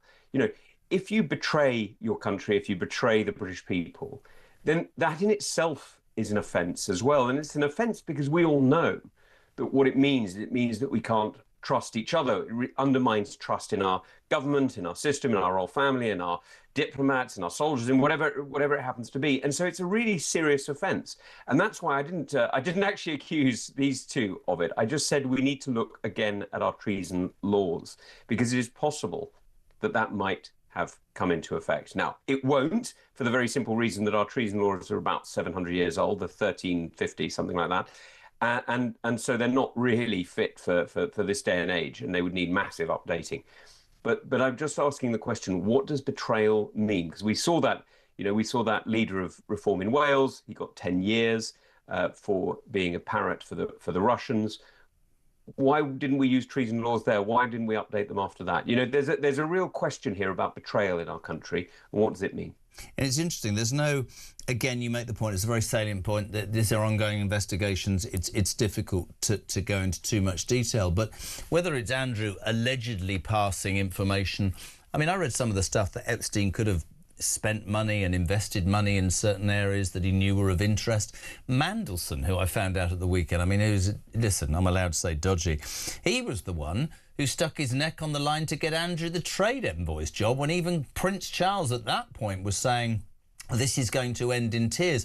I think the British public, Tom, more than specifically, just as a general view, are starting to say things like, how much do these people, or whoever these people are, politicians, members of the royal family, how much of this is an old boys club? How much is covered up? How much dirt and suffering do we not know about? And that's what I keep saying about the royal family. I don't blame King Charles necessarily, but I don't think the British people's patience is as strong as it was in all of this. Well, Jeremy, that's really my point. I mean, trust matters. The fact that I'm going to reveal a secret. The fact that you and I know each other, Jeremy, means that when you ask me to do this, I trust you to stick to the times that we agreed, because I've got something later on. You know, I trust that we're going to behave properly to each other. I trust that we're going to, be able to answer and question things in a proper way. if we don't trust each other, it's really hard to make life work. Now, that's even harder for a country. It just is, right? I mean, the person who sends you the bill or the person who sends you the letter or whatever, you don't know them. They're a bureaucratic name. They're a faceless, bureaucrats, to use a terrible phrase. But you need to be able to trust the system. And that's why trust matters. That's why treason, I'm afraid, matters, because it's about trust. And all I can say is, whether or not Andrew Mountbatten Windsor or Peter Mandelson is responsible or not responsible for these alleged crimes, I don't know. But we need to be able to trust the police to investigate without fear or favour. But we also need to trust the institutions that they were part of, the royal family, the military, the Foreign Office, the Department for International Trade, and so on, to call out any such events in the future were they to occur. And who didn't call them out? If these crimes are real, who saw them and didn't say? Now, I don't mean the junior person who opened the car door and let, some underage girl into Buckingham Palace, if indeed that happened. But where was the private secretary who's paid for by the British taxpayer? Where was the RAF, guard at the RAF base who's paid for by the British taxpayer? These are questions that need answering, and that's where I think we need to rebuild trust. I think you're right. Fairness and trust are the things that a lot of people in this country are now saying, how can this carry on? As a sitting MP, I'm quite interested. Do you get a sense, not just yourself, but in the House, do MPs feel betrayed by Andrew and his alleged doings and misdoings with Epstein? How do you feel about it personally? I'd say let down rather than betrayed, but I think he has allegedly, forgive me, he has allegedly very, very badly let down the country, his brother, indeed his mother, and the organisations like the Royal Navy that he claimed to be so devoted to. So it raises real questions. Now, if it's a betrayal, I'm afraid I'm really cautious about the word for the very simple reason that I'm waiting for the court case, obviously, which may or may not come, of course. I mean, I don't know whether that's going to come either.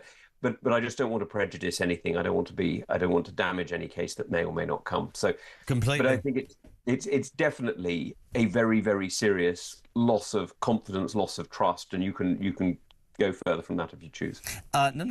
Just a couple of things.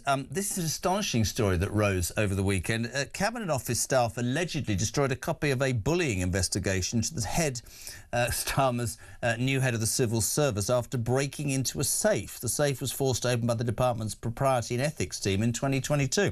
One of the documents reportedly in the safe, a confidential report into bullying against Dame Antonia Romeo, was later destroyed, for Christ's sake. I don't mean, what is happening in this country, Tom Tugendhat? Seriously. Well, this is my point. Look, I don't believe Britain is broken for the very simple reason that I see huge amounts of energy and confidence and innovation in young people, in businesses, in tech startups, and you name it, in farms, and I see people doing the most extraordinary things.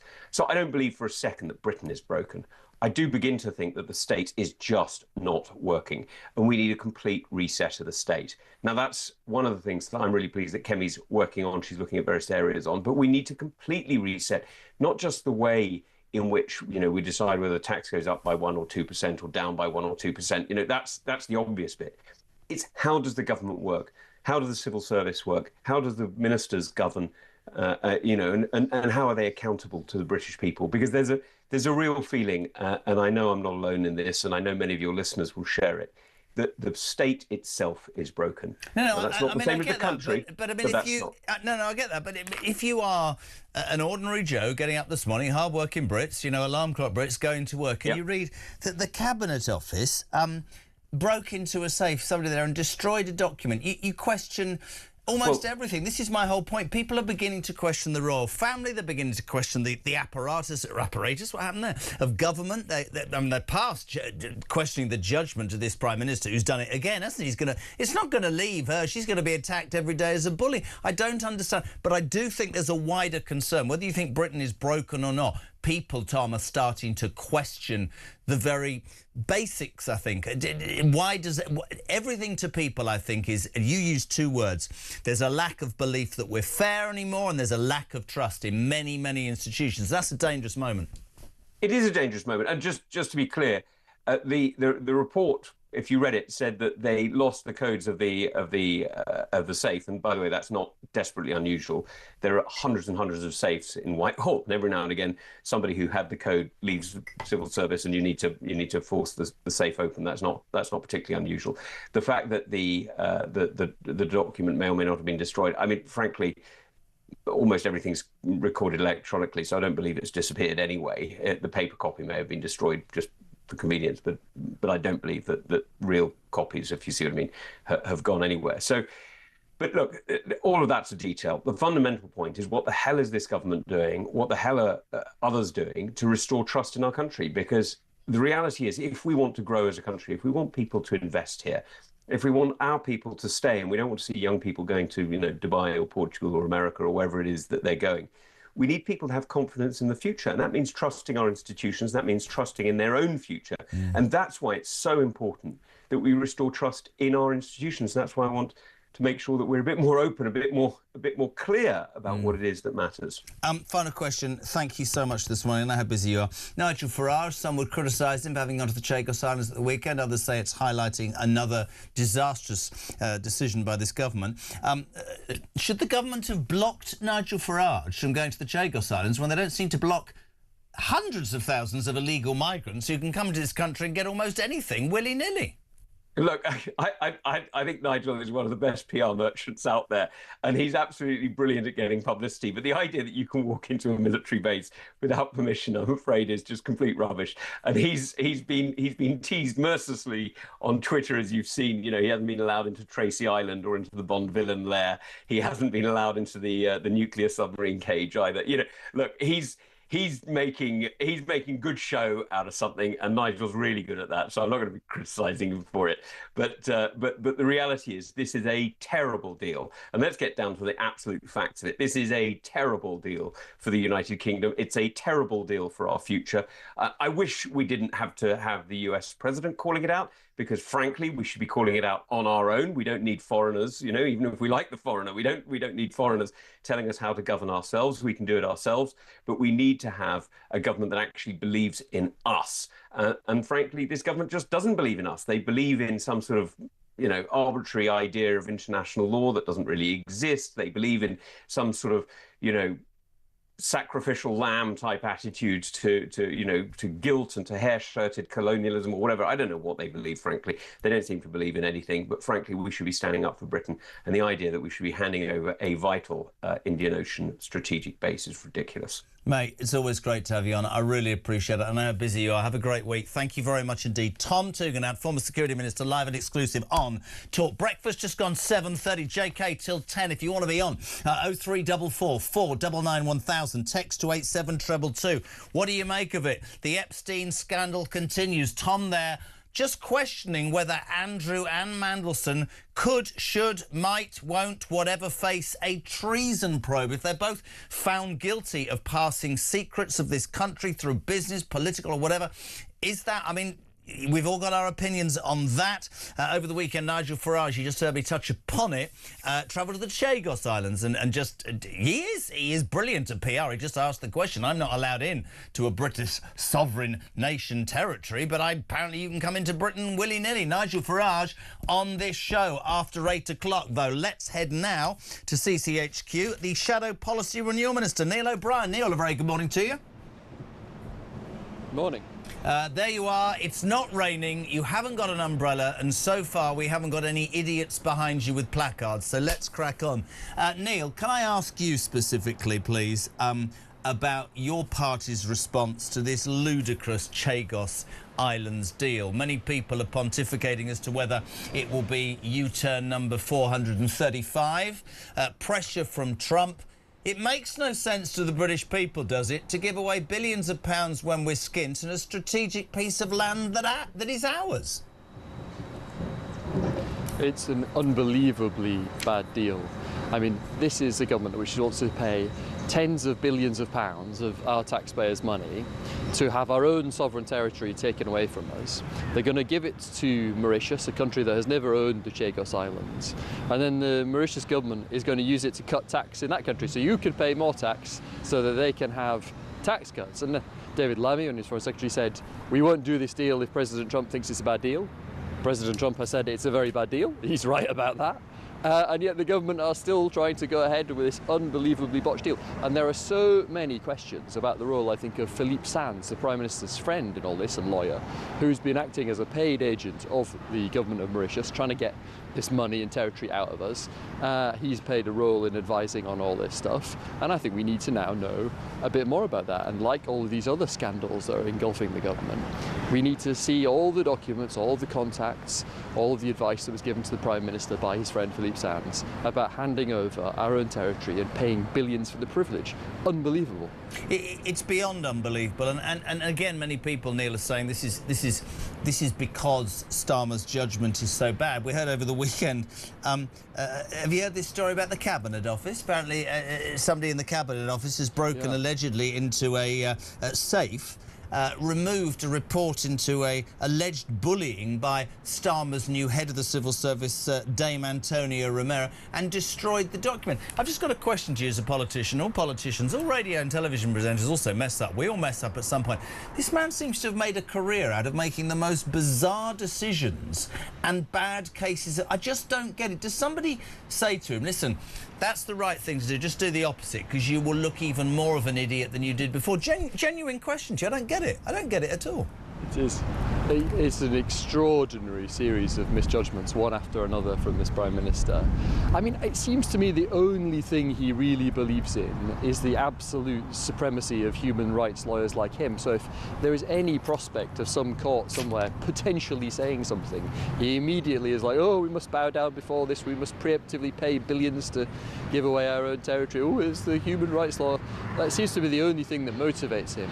And his judgment, again and again, people who are mates with him get a free pass every time, whether it's Peter Mandelson or Matthew Doyle, his head of communications, who is best friends with a paedophile he put in the Lords, despite knowing that that relationship had continued. Again and again, he gets dragged to the House and he comes into the Commons, he says, well, I knew a bit about it, but the process was followed, and oh, it's not my fault. It's pitiful. And he does it again and again and again. And so last week, when I was asking about the government whether they would release all the documents relating to Antonio Romeo's vetting, because of course they're stumbling from one person resigning to very hastily having to appoint another. We said, give us all the documents, show us you've actually done your homework this time. And now over the weekend, this extraordinary story about the safe being broken into and the bullying report being destroyed has come out, which makes you just think, what on earth is going on?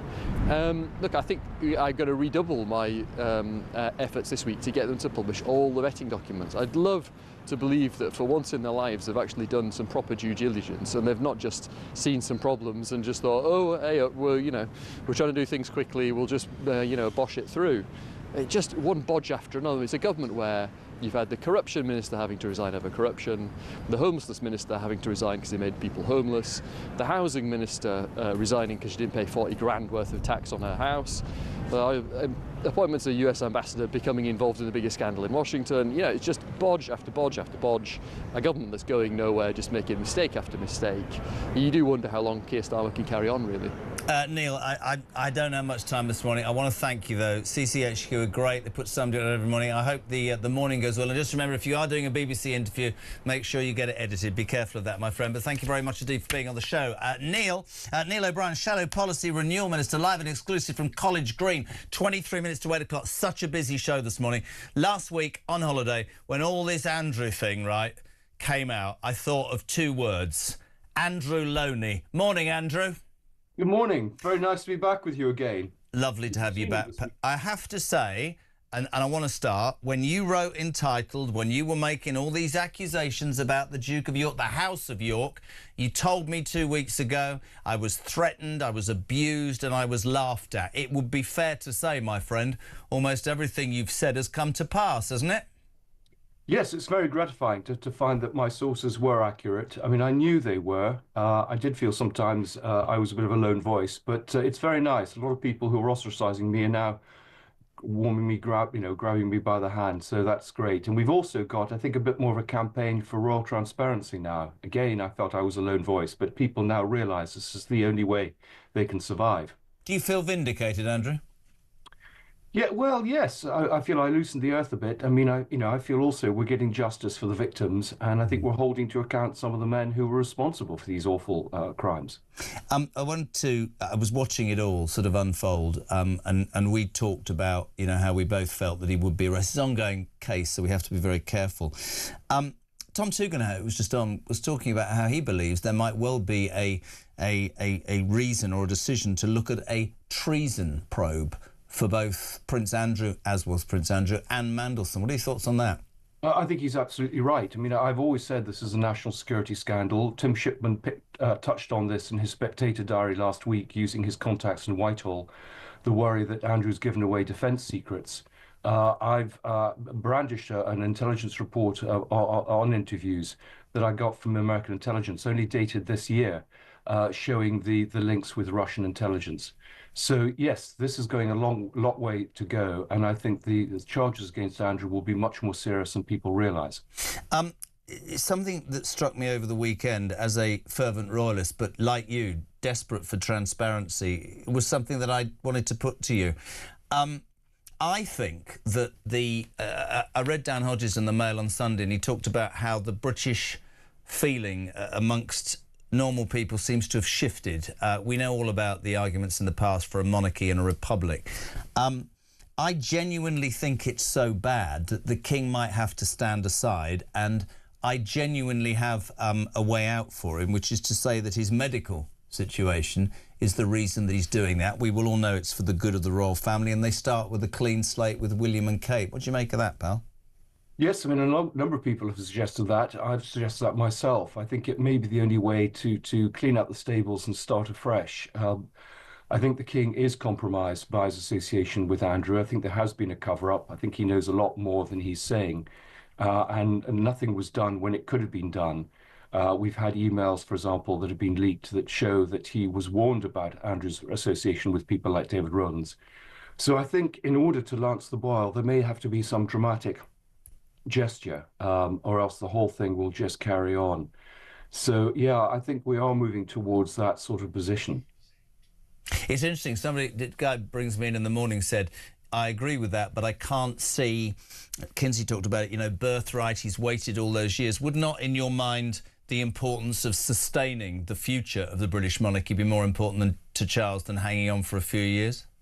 Yeah, absolutely. And I think we have gotten to that last chance saloon. I mean, in some ways, his legacy will be defined by the way he deals with this. And maybe, the best thing he can do is to fall on his sword to ensure the continuation of the monarchy, because I agree. I think there would be huge public anger if it's found that he was involved in, for example, negotiations, the paying of the settlement. He was warned, along with the Queen, about Andrew and did nothing. And is still sort of in a position of some authority. If we have transparency, if that happened, if this legal case ends with imprisonment or not, we have to be careful. Do you think, Andrew, that the monarchy can survive in the hands of William and Kate? Yes, I think he's very popular. I think he has ideas about how to modernise the monarchy.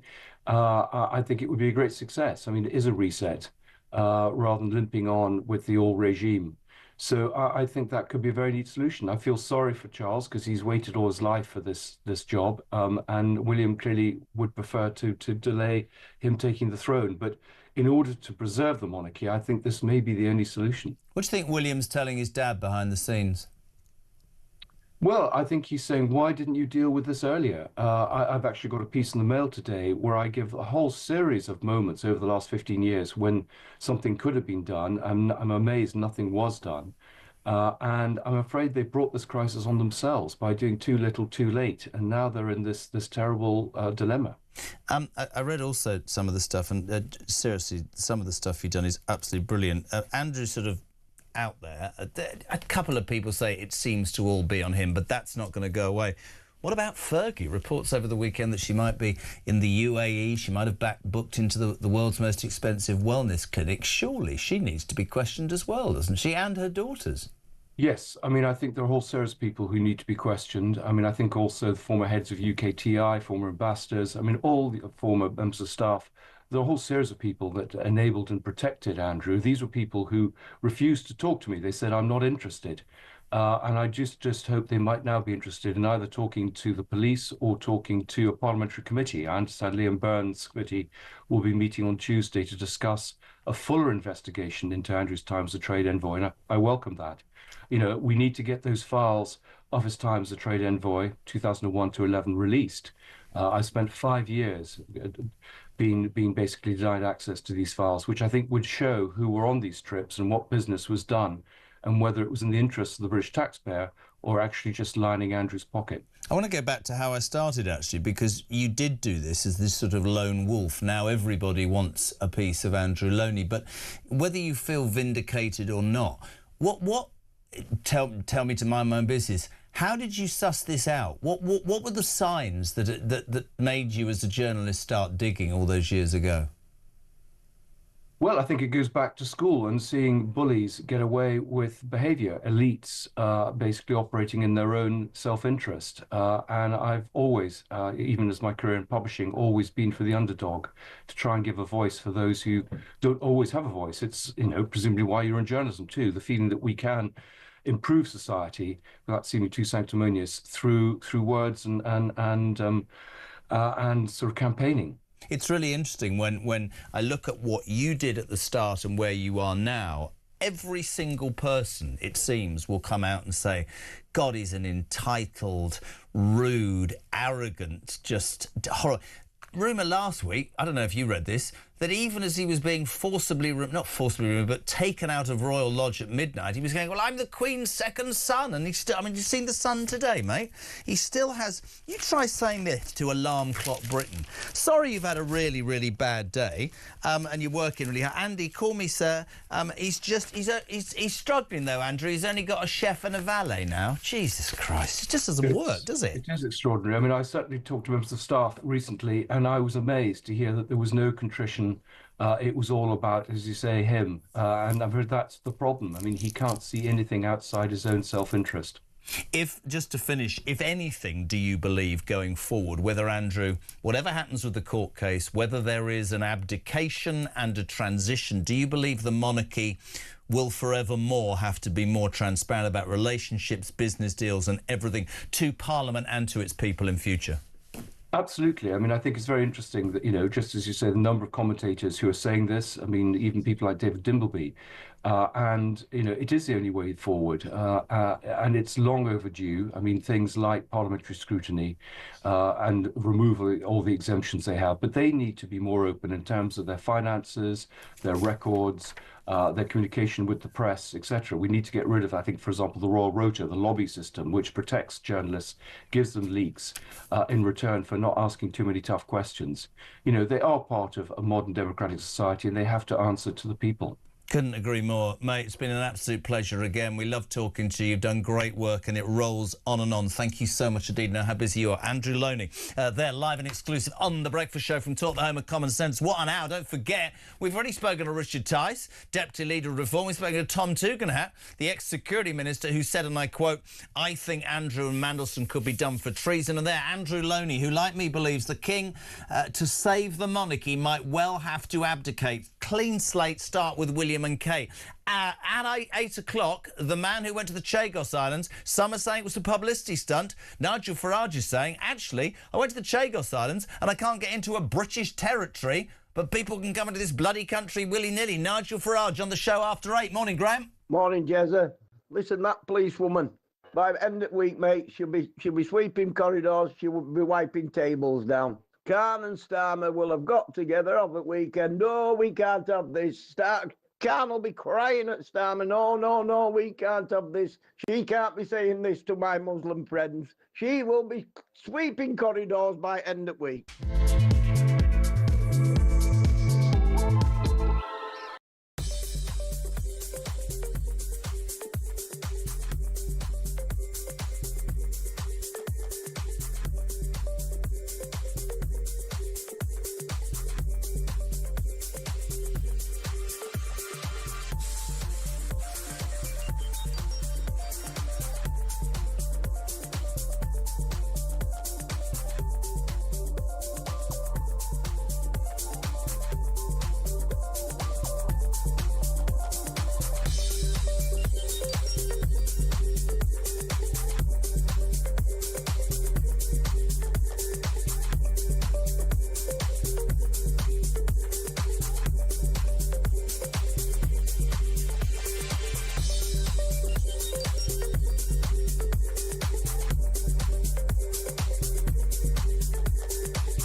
Across the UK. On DAB+. On YouTube. On your mobile. And on your side. This is Talk. Welcome back, 10 to 8. We're live across the UK. Welcome to Talk Breakfast, JK till 10. You heard it there, Julia Hartley-Brewer, the Queen of Westminster, from 10 o'clock this morning. We're going straight to my next guest. What a busy show. Brendan O'Neill, Chief Political Writer at Spiked Online. Good morning, dear boy. How are you? I'm good, Jeremy. How are you? Been a while. I'm fine. I was just, had a week off. Andrew got arrested. The country's on its arse. Nobody's got any money. Don't worry about the Chagosians. We don't care about them, but we do care about the Mauritians. Where do we start? I mean, do you know what? I don't know where to start. Let's start with this. This video that came out of the weekend, Brendan, has created bedlam this morning. I'm going to play this, if I can, very, very quickly. I hope you don't mind. This is a female police officer in Whitechapel. How ironic is this? Defending a Christian preacher's right to be there from a bunch of Muslim men who say, no, he should go. This is a Muslim area. Push the button, Big M. I hear what you're saying. In this country, we have freedom of speech, the same way you guys have your freedom of speech. Now, you guys don't need to see eye to eye, and you don't need to agree, and you're all more than welcome to stand here and have conversations with them. But they're not being aggressive. They're not. Some girl come here, they just, he might get smashed up. That's their risk. That's their risk. I told the police, because on the way, I heard them say an offensive word about the religion. I ignored it, I came back. On the way, he's talking about a prophet, then he said, like a donkey. So he clarified to one of your friends what he says. Yeah, but it's like, no. If I could misunderstand the word, but when hundreds of people are stopping, because what you say, there must be something wrong. It's contentious though. Yeah. It's a contentious area. So why is he doing that? Yeah. He has the right to do it. What's the moral of the story? Is he allowed to do whatever he's doing? Yes. One thing's for sure, Brendan, she'll be behind a desk doing parking fines in a minute. We salute her, don't we? Absolutely. Bravo to that young police officer. I mean, just to see that, this lone woman holding the line for British freedom against a mob of men. Really extraordinary scenes. And the way in which those men were basically asking her to behave as the religious police, to enforce their blasphemy law. And she just refused. She said, listen, we've got freedom of speech. This guy is allowed to preach from the Bible. He's allowed to criticize Islam. The point we need to make to mobs of men like this is Britain. This is not Iran. This is not an Islamic country. We don't have Sharia law. You can't enforce your religious sensitivities onto the rest of us. Our freedom of speech trumps your religious concerns every single time. But you see, can I jump in? That thing that you just said, this is because you're my mate. This is the bit I don't get. Your religious concerns, but it works both ways. It's like I say to my daughter at university in her 20s, I'm delighted you've got an opinion, but you are not going to tell me that everything I believe in that your grandparents taught me, right, is misogynistic, homophobic, sexist, racist and far right. I am entitled in a free speech world to have as much of an opinion as you are, and that's the bit I don't get. That's where this country's wrong. Totally wrong. Absolutely. It's the arrogance of the mob who presume, and the way in which they say this is a Muslim area, the suggestion being that Muslim law or Muslim feelings should rule in that area. I'm sorry, that is not how it works. I know that's probably how it works in certain parts of the country, but it shouldn't. It should never work like that. It doesn't matter what part of the United Kingdom you are in. The rules of the United Kingdom still pertain. We don't have blasphemy laws. We shouldn't punish people for criticizing the Quran or criticizing Muhammad. This is a free country, and I was so happy to see that police officer holding the line for freedom for once. Interesting. This morning at 11 o'clock, Reform will hold a big press conference in Dover with Zia Yusuf, the party's newly appointed Shadow Home Secretary, where he will pledge a visa ban on Pakistani and 5 other Muslim countries with high populations. And before people jump up and down, these countries are refusing to send or receive illegal migrants back. Zia Yusuf will say that Reform government would deport 300,000 a year. Now, certain parts of the media are already up in arms. Brendan saying it'll be ICE-style removal. This is not how we do things. But am I not fair to say that millions of people in this country no longer see this as fair? They've lost trust in a country and a government that seems to put anybody who's not here from birth at the back of the bloody queue and everybody else is at the front. I mean, I think that's fair. I don't know. What do you make of it? Yeah, absolutely. You know, I sometimes I feel like I'm going mad, Jeremy, and I know you have the same feeling because it has been a fact of life in nation states for as long as they have existed that people are allowed to visit, people are allowed to work, and then they go home. Yeah. This is such an established feature of a modern day nation state. We've all done, every country right now, as we speak, there is a country on earth that is planning the removal of hundreds or thousands of people who were there to work and now they've got to go home. This is normal stuff. And I'm really sick and tired of feeling dangerous and edgy and a bit radical for saying these things. This is normal behavior. Just because the media class think it's racism or fascism to kick people out of the country, that doesn't mean they're right. In fact, they're flat out wrong.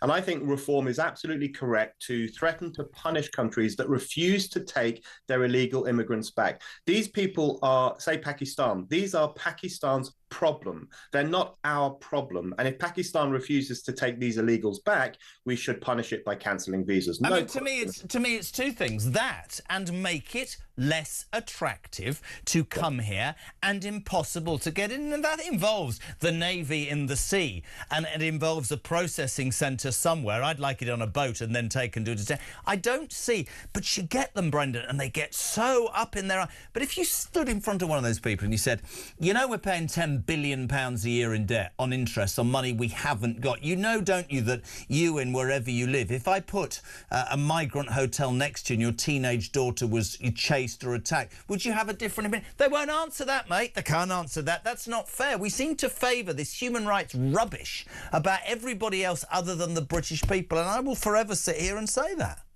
You know, I'll tell you why they don't care, because that section of society rarely bears the brunt of this problem. The people who bear the brunt of this problem, particularly illegal immigration, are working class communities, and in particular working class women and working class girls, who suddenly wake up one morning and there are 700 men from a country they don't know, far away, from a regressive misogynistic culture, living at the end of their street.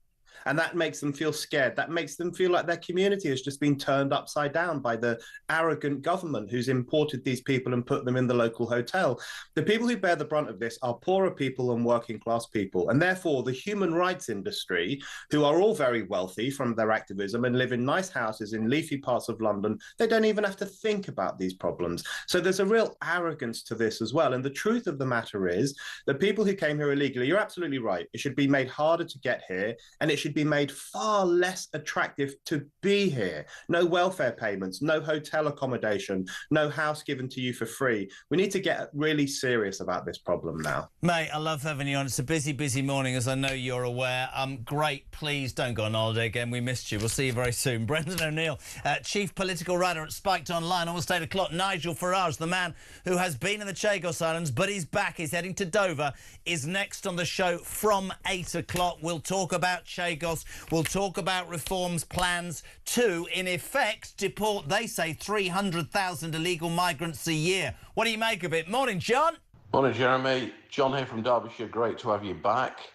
Listen, Jeremy, I know not everybody likes Nigel Farage, but the guy is a natural leader and he puts the country first, as do his shadow cabinet. They're all the best of the rest.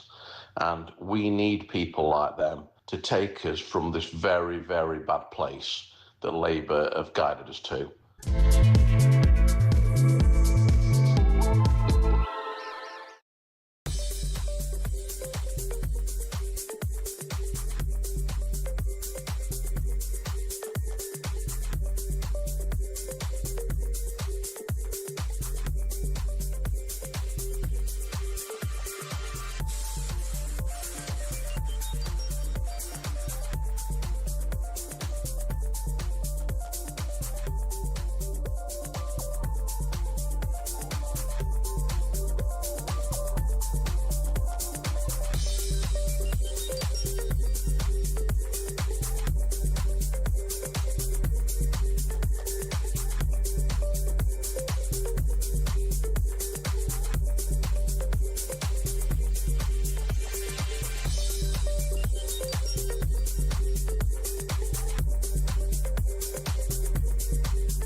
Good morning to you. This is Talk the Home of Common Sense with me, Julia Hartley-Brewer. Just breaking news in the last couple of moments. Extraordinary news. Not just that the police have arrived at the Sandringham estate where Prince Andrew, as was now Andrew Mountbatten Windsor, is currently living since being thrown out of the Windsor estate. The police have arrested Andrew Mountbatten Windsor. It's an extraordinary revelation. And certainly what's been contained in the Epstein files as released in the last few weeks. It's his 66th birthday today. What a birthday present that is.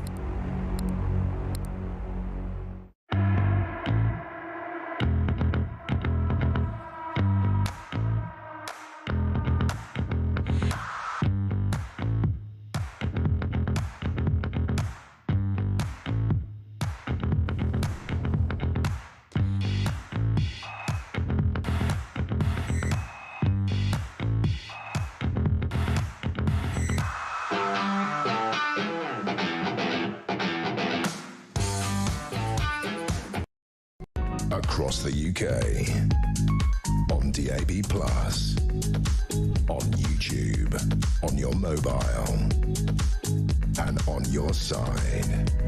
This is Talk.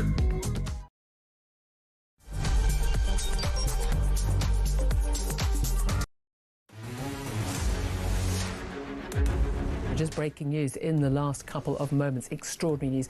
Not just that the police have arrived at the Sandringham estate where Prince Andrew, as was now Andrew Mountbatten Windsor, is currently living since being thrown out of the Windsor estate. The police have arrested Andrew Mountbatten Windsor. It's an extraordinary revelation and development on this story involving the Epstein files and all the allegations that have been swirling around about Andrew over the many years, from Virginia Giuffre, now sadly deceased, and since then, and certainly what's been contained in the Epstein files as released in the last few weeks. But the police have arrived at Sandringham estate this morning where Andrew has made his new home. It's his 66th birthday today. What a birthday present that is. He has been arrested by the police. Of course, the brother of the current king, the second son of our late Queen Elizabeth. This is an extraordinary development. Those of us who've been talking an awful lot about establishment cover-ups and lack of, should we say, interest by the police in what are very serious allegations against Andrew. Perhaps pleased that that pressure has finally been put on the police, and they have done the job of actually looking into these issues seriously. Must bear in mind, of course, that the Prince has not been charged with any crime at this point, and he has always denied any wrongdoing in relation to any of the allegations about him. We'll give you more on that. We'll talk to you about that throughout the show, but I'm just being told that the arrest has been on suspicion of misconduct in public office. This, of course, relates to those Epstein file allegations and the documents that, if they are true, would suggest that he had, it is alleged, passed on basically what was confidential government information when he was the UK trade envoy for this country for 10 years to Jeffrey Epstein for Jeffrey Epstein's financial gain.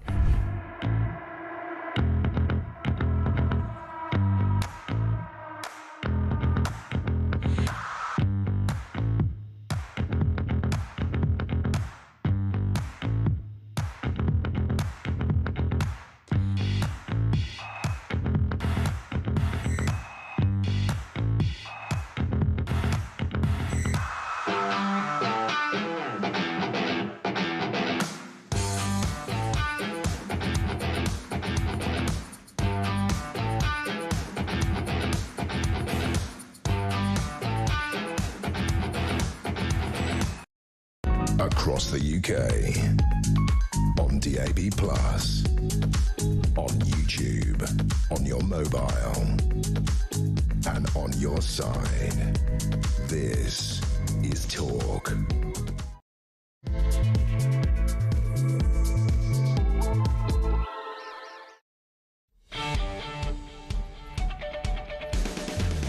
Welcome back. Just gone 8 o'clock. You would talk, of course, the home of common sense, the home of Alarm Clock Britain's 3 minutes past 8. Whatever you want to talk about. 0344 499 1000. Text to 87222. So much to talk about. Be it the royal scandal, be it the Chagos Islands, be it the announcement by Reform later about 300,000 illegal immigrants. They guarantee, if they're elected, will be deported yearly. Zia Youssef doing that at 11 right now. He's actually on the line. Nigel Farage, good morning, sir. How are you? Good morning. Very well, thank you. Good to have you on. Can we start with Chagos? Extraordinary footage of you at the weekend in your polo shirt out there in the Chagos Islands. And it wasn't lost on me that you can't get into a British territory, but you can come to this country illegally and get in and basically get a hotel room. What's wrong with us all then? Have we got it around the wrong way, Nigel? Well, I suppose at least Starmer has stopped one boat, hasn't he? I mean, it was quite extraordinary. I went out to the Maldives. I was asked whether I would take some very important equipment, which I was more than happy to do. I then had intended to go down to Ile-de-Croix, which has now been settled for a week by those 4 Chagosians, and I wanted to go and see them and find out just how they were getting on. There was almost hysterical intervention from the British government, the British High Commissioner. They were desperate to know where I was in the Maldives. They couldn't find me. They were out hunting for me, but I managed to stay just about undercover. But basically, the British government said to the Maldivian government, you must stop this man from leaving on a boat with the intention of heading towards Chagos. And I am a British citizen. This is British territory. I also just happen to be an MP.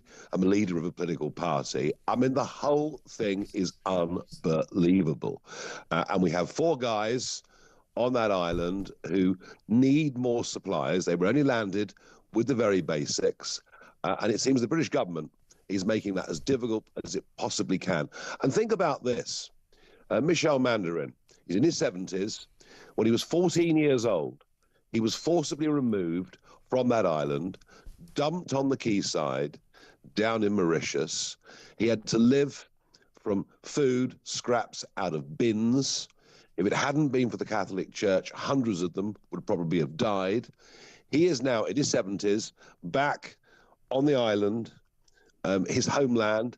He was visiting graves yesterday of his family, of his ancestors, and he faces, potentially, for the second time in his lifetime, being evicted from his homeland by a Labour government. And you know what really gets me, Jeremy?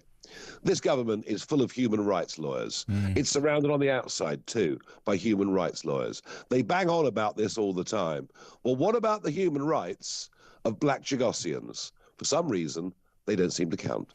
Somebody said, I couldn't agree more, but somebody said, and you know me, I've got to give both sides, the Chagos Islands is a military base. That is why, this is what I hear from sources, that is why Nigel Farage was denied entry. Well, that would be okay if where we were going to was close to Diego Garcia. Now, there is absolutely no doubt that Diego Garcia is America's most important military base in the world outside of mainland America. But try this. Ile-de-Croix is over 120 miles away from Diego Garcia. It's further away from Diego than Cuba is from Miami. Wow. I mean, there is no rational, logical argument for this whatsoever. What we have is a terrible sin that was committed against these people and within my lifetime.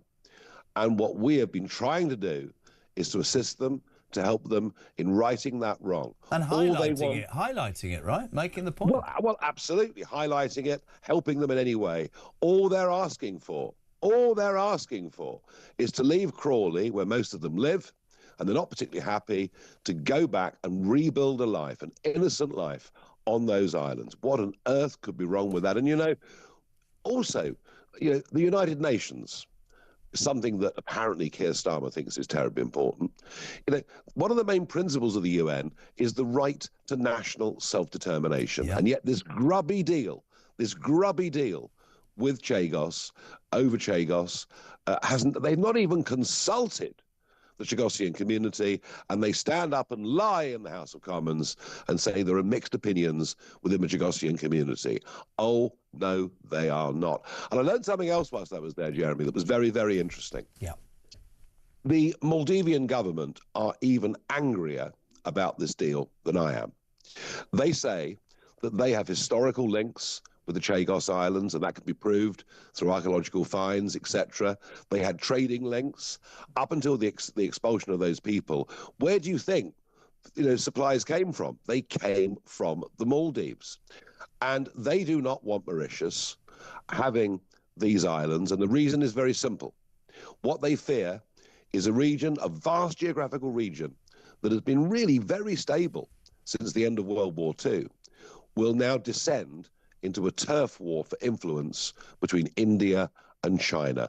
And we're seeing signs of that already. So the Maldivian government are furious as well. The thing, I mean, from an outside point of view, you look at it and you go, right, so hold on a minute, we're £10 billion we're paying every month in interest on debts we haven't got. We're giving away something strategic, and it's costing us £35 billion. You said it then, grubby deal. You see Starmer go to China and cozy up to Xi and all that, and you think to yourself, is Starmer up to something dodgy here? Because it doesn't make any bloody sense, Nigel, does it? Well, Starmer's best friends, of course, stand to make millions. Yeah. That there is no doubt. But when it comes to China, China has already built outside Port Louis, the main town in Mauritius, has already built a smart city. Huawei have got the communications networks and the listening posts in Mauritius. China are in very, very deep. It is very strongly in their interests, and remember the massive growth of the size of the Chinese Navy, it's massively in their interests for this to happen. And also, I would say this, to those who care about the environment, this is the greatest protected marine park in the world. True. It is vast. It is vast. I promise you, within a month of this treaty going through, there'll be Chinese deep-sea fishing vessels. There'll be environmental destruction on a huge, huge scale. And all we're asking for is for this to remain British, for the Americans to keep the security of their base, for us not to waste tens of billions of pounds, which we don't need to do, and for us finally to right the wrong with thousands of people of Chagossian heritage who just want to go home and live a actually very innocent island life. Many people here will say that this is going to be the 458th U-turn. There's now pressure from America. Trump's sort of gone up and down. I think last week, I was away, but I think last week he was denied by Starmer the chance to fly planes from a certain airbase. Have you spoken to Trump about the Chagos Islands, Nigel? I have spoken to him about the Chagos Islands, very much so, and I've spoken to many other senior members of the US administration. And Trump made it very clear last week in one of his messages that freehold is a lot better than leasehold. And as a real estate guy, I guess I can kind of get that. But, he can now see very clearly that whatever guarantees we get from the Mauritian government won't necessarily hold. After all, think about our deal over Hong Kong with China. Yeah. They broke that not even halfway through. There's no way we can trust a corrupt and virtually bankrupt Mauritius. Two things. Is he a traitor for giving the islands away, Starmer? It is an act that is against our national self-interest. We will let your own listeners determine their own word. Don't anybody ever say that you're not an experienced politician. What a fantastic answer. Do you think it'll collapse, though, mate? Seriously, do you think that this will be a U-turn because of pressure from Trump, because of what you've highlighted, because people are going, hold on a second, we're skint and we're giving away 35 billion quid? Can you see this collapsing? Or do you think, out of spite, as he knows his premiership is in jeopardy, that he'll just stick at it to try and please the remaining human rights lawyers across the world who still seem to have him on some sort of pedestal? All I would say is this: if Reform win the next election, we will cancel this deal. We will cease the payments. We will not recognise it as being a valid act. It is so against the interests of us, the Americans, global stability in the region, and the Chagossian people. You talk about if Reform wins the next election. Big announcement today in Dover. You're heading off there. I know Zia Yusuf, your newly appointed Shadow Home Secretary, will make a pledge, Nigel, a visa ban on Pakistan and 5 other countries with high Muslim populations that won't take back illegal migrants. You say as a party you will deport 300,000 illegal migrants a year. Putting aside what I think, I just want to say this to you. Some of the press already out going, this is going to be ICE-style removal. This is not what the United Kingdom is about. This is what's wrong with Reform. It's far right. It's unfair. What do you say to those people? Well, what's unfair is us becoming a food bank for the world. What is unfair is people coming here illegally, living off the state in many cases for the rest of their lives, or getting involved in criminality, massively increasing the population. That is what is unfair.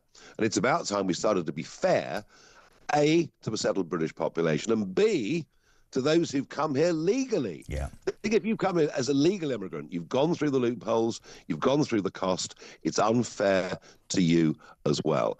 And unless you deport people who've come illegally, you know what will happen? More will continue to come. And you mentioned Pakistan.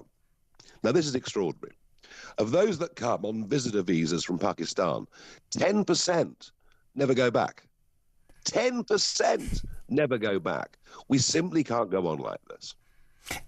When you, let's say Reform are elected and you do what you, well, I know you'll do what you say you're going to do. Are you ready for or expecting a massive backlash? You look at what happened to Trump, you look at the do-gooders and the bedwetters on the left who'll say this isn't Great Britain, we should be caring about everybody, to the detriment of the indigenous population. But would you expect a backlash with forced deportations?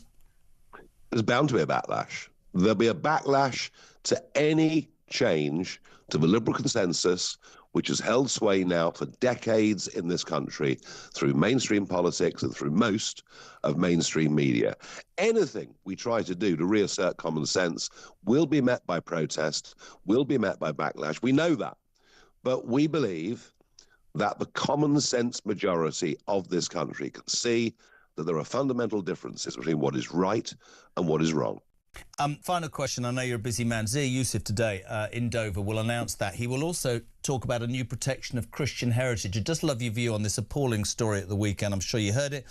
The female police officer in Whitechapel being ambushed by a group of Muslim men asking or demanding that a Christian preacher be removed because, in their words, this is a Muslim area. This woman stood alone and said, no, freedom of speech works both ways. People here at Talk imagine she'll be behind a desk and demoted within 5 minutes. I think she needs a medal, Nigel. That's exactly what freedom of speech is, isn't it? You've just taken the words out of my mouth. She deserves to be honoured. I watched that video. She was calm.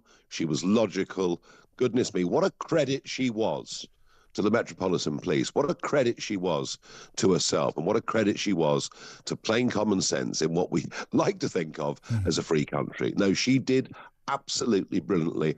I wish more were like it. One more thing, don't hit me over the head. My listeners keep asking when you're coming in because they want to put questions to you.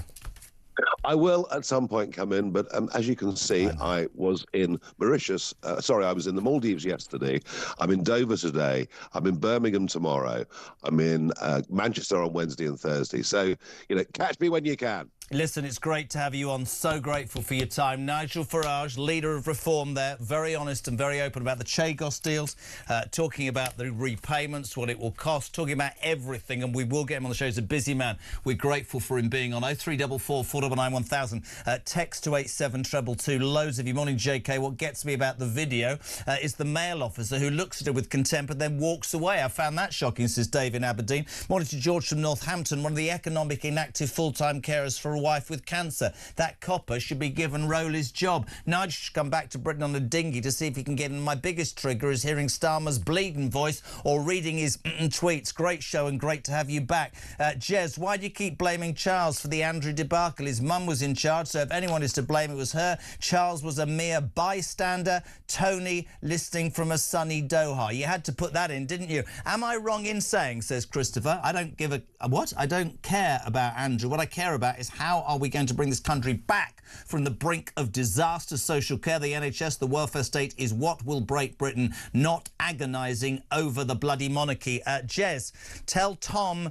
I see. Tell Tom Tugendhat that Chagos is not a military base. base, it has military bases on it. Nigel should have every right to set foot in it. I live in Wiltshire, which is full of military bases, and we would welcome Nigel Farage at any time. Great to have him on. 0344 499 1000. My son, my daughter, my beautiful wife are in the car. If I don't do that, oh bless, she put, we're in the car. Oh, it's Nigel. Just if you can before 8:30. Ollie. Good boy. Love you loads. Iris, be a good girl. Your mother's knackered. 8:20. We're live across the UK. Morning, Paul. Good morning, Jezza. It's Paul from Birmingham. Regarding the female police officer who laid it down like it's supposed to be laid down in Whitechapel, good on her. Fair play to her. We were supposed to march through Whitechapel a few months ago on a peaceful demo, but they relocated the march because they couldn't protect us from the mob. So it's refreshing to see the law being laid down like it should be.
A lot more came to light, and it became clear that Peter Mandelson had fundamentally misled the Prime Minister and had not been upfront about the very long-standing, continued engagement and involvement with Jeffrey Epstein that continued long beyond that which he'd previously said. So it was right that he was removed by the Prime Minister as ambassador to the US. But most importantly of all, it's right that all of the victims of Jeffrey Epstein see justice, and that we never lose sight of them and never forget them.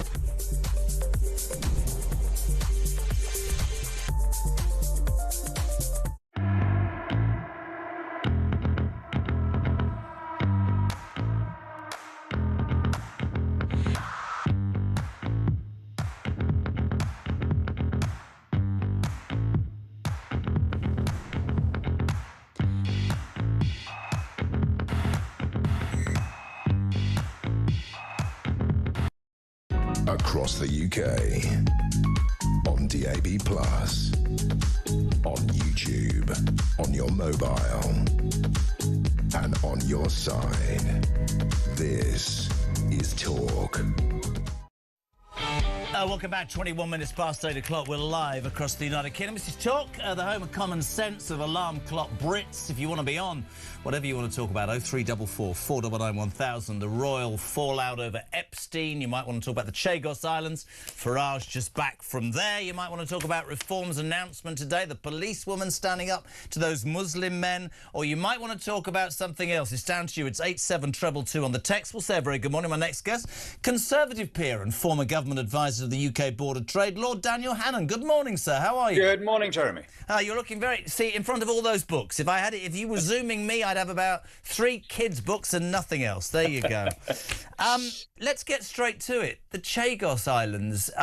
Nigel Farage just described it as a grubby deal. And you're an expert, but I just want to, from my point of view, you're paying 10 billion quid a month in interest on debts you can't afford to pay off, and yet you're giving away a sovereign piece of land, strategically useful to us. But more than that, you're paying billions to a country who are now not paying any income tax while your own people are really struggling. And now it's all a bit dubious because Trump says it might not happen. So I'm a little bit confused, Daniel. Help me out. I wish I could help you out on that, Jeremy. It's true. We are incredibly paying to exchange a freehold for a leasehold. I don't think we even have a word in the English language for doing that. It's such a bizarre thing to be doing. And the only thing I would have added to your summary is that we are paying a country that already trousered a cash payment from us in 1965 for permanently renouncing any theoretical claim it might have had over the Chagos archipelago. So if they're not treating that as a final payment, why assume that any new lease deal would be treated as permanent either? Nigel talked about, the rights of the Chagossian people, the 4 people that want to go back to their homeland, and I think he has a really salient point. But away from that, and actually, he does have a very salient point, because Starmer is all about human rights, isn't he? But seemingly never, Daniel, without wanting to... People always say to me, you can't say that. No, well, I can. What about the human rights of British people? What about the human rights of the Chagossian people? I don't understand it. When Nigel says grubby, and then I look into it, and you think, well, hold on a second. So Mauritius is close to China. He goes off on a business trip. You were advised of the UK Board of Trade. He went off to the Chinese. Many people have concerns about that. Do you see anything dodgy in this, or do you just think it's mad human rights, madness, for want of a better phrase? It's human rights madness. And as you say, the paradox of being run by human rights lawyers is we often end up with very unjust and inhumane policies. As you say, we've trampled over the rights of the Chagossian people for a second time. These were people who were removed from their homes with no say in the matter between 1968 and 1973. Of course, some of them have made new lives here or in Mauritius or in the Seychelles, but some want to go back. Yeah. And I think it's incredibly important to support them, not only from a moral point of view, but actually also from a national security point of view. From a moral point of view, because there's a reason that exile has always been regarded as a terrible punishment. And it's been inflicted on these people for having done no wrong at all. They were just in the wrong place at the wrong time. So we should encourage them to be allowed to go home if they want. But we should also look to have a permanent population in the archipelago, because that is the surest way to undergird our sovereignty and therefore to ensure the long-term security of the base. It's much, much harder to give away an inhabited territory against the wishes of the people. So I hope that those 4 Chagossians who were there with Adam Holloway as their kind of Bear Grylls guide and supporter, I hope that they will be the bridgehead for a much larger settlement as others step up. And the paradox of all this, Jeremy, is that we looked into doing this. KPMG did a study into what it would cost to resettle some of these outer atolls. The Chagossians themselves don't want to go back to Diego Garcia. They accept that the base puts that off limits. But to settle Perros Banhos and some of the outer atolls, and it would cost, even on the government's figures, about 1/7 of what they were proposing to hand to Mauritius. In reality, more like 1/50. So it's on every level the right thing to do. You bring in, I asked Nigel this, you'll probably be able to answer it. Do you think Starmer's a traitor for pushing this through? It's a very strong word, but the way I would put it is he and the Foreign Office are suffering from a kind of bridge over the River Kwai syndrome. You remember the film with Alec Guinness, right? Film. He starts building the bridge in order to keep the prisoners occupied, but then it becomes, in his mind, an end in itself. And he loses sight of the fact that it's no longer in the British national interest. And I think that Starmer and the Foreign Office architects of this deal, they were given the task of find a way of keeping the base secure within this exaggerated deference to international courts. They did that. They became so invested in their work that they no longer noticed that after the 2024 American elections, when Trump had come in and turned against the deal, that the whole rationale for what they were doing was gone. And like Alec Guinness in the film, they are still now trying to revive the deal into which they've put so much work, even though it no longer has any rationale. So I'm waiting to see who it is who comes out and falls dramatically on the plunger now. I'm with you, Dan, and there's the irony. We've seen... I was pretty amazed when it first was announced and Trump seemed to agree with it. Now, Nigel says he's spoken to Trump, and also what was really interesting was that Trump last week, when he was denied access to, I think, a certain military base to launch weapons, I think fly planes and whatever, Starmer said no, great. He then responded by saying he thought that this was a bad deal. Do you think that Starmer will have to backtrack because of Trump? And let's also tell people the truth. If that does collapse, it's going to cost us billions with everything that's happened in the first place. Yet again, completely appalling judgment. Well, the transfer cannot go ahead without US approval because the base is governed by a bilateral treaty, and the government has always accepted that we would need US agreement for it to happen.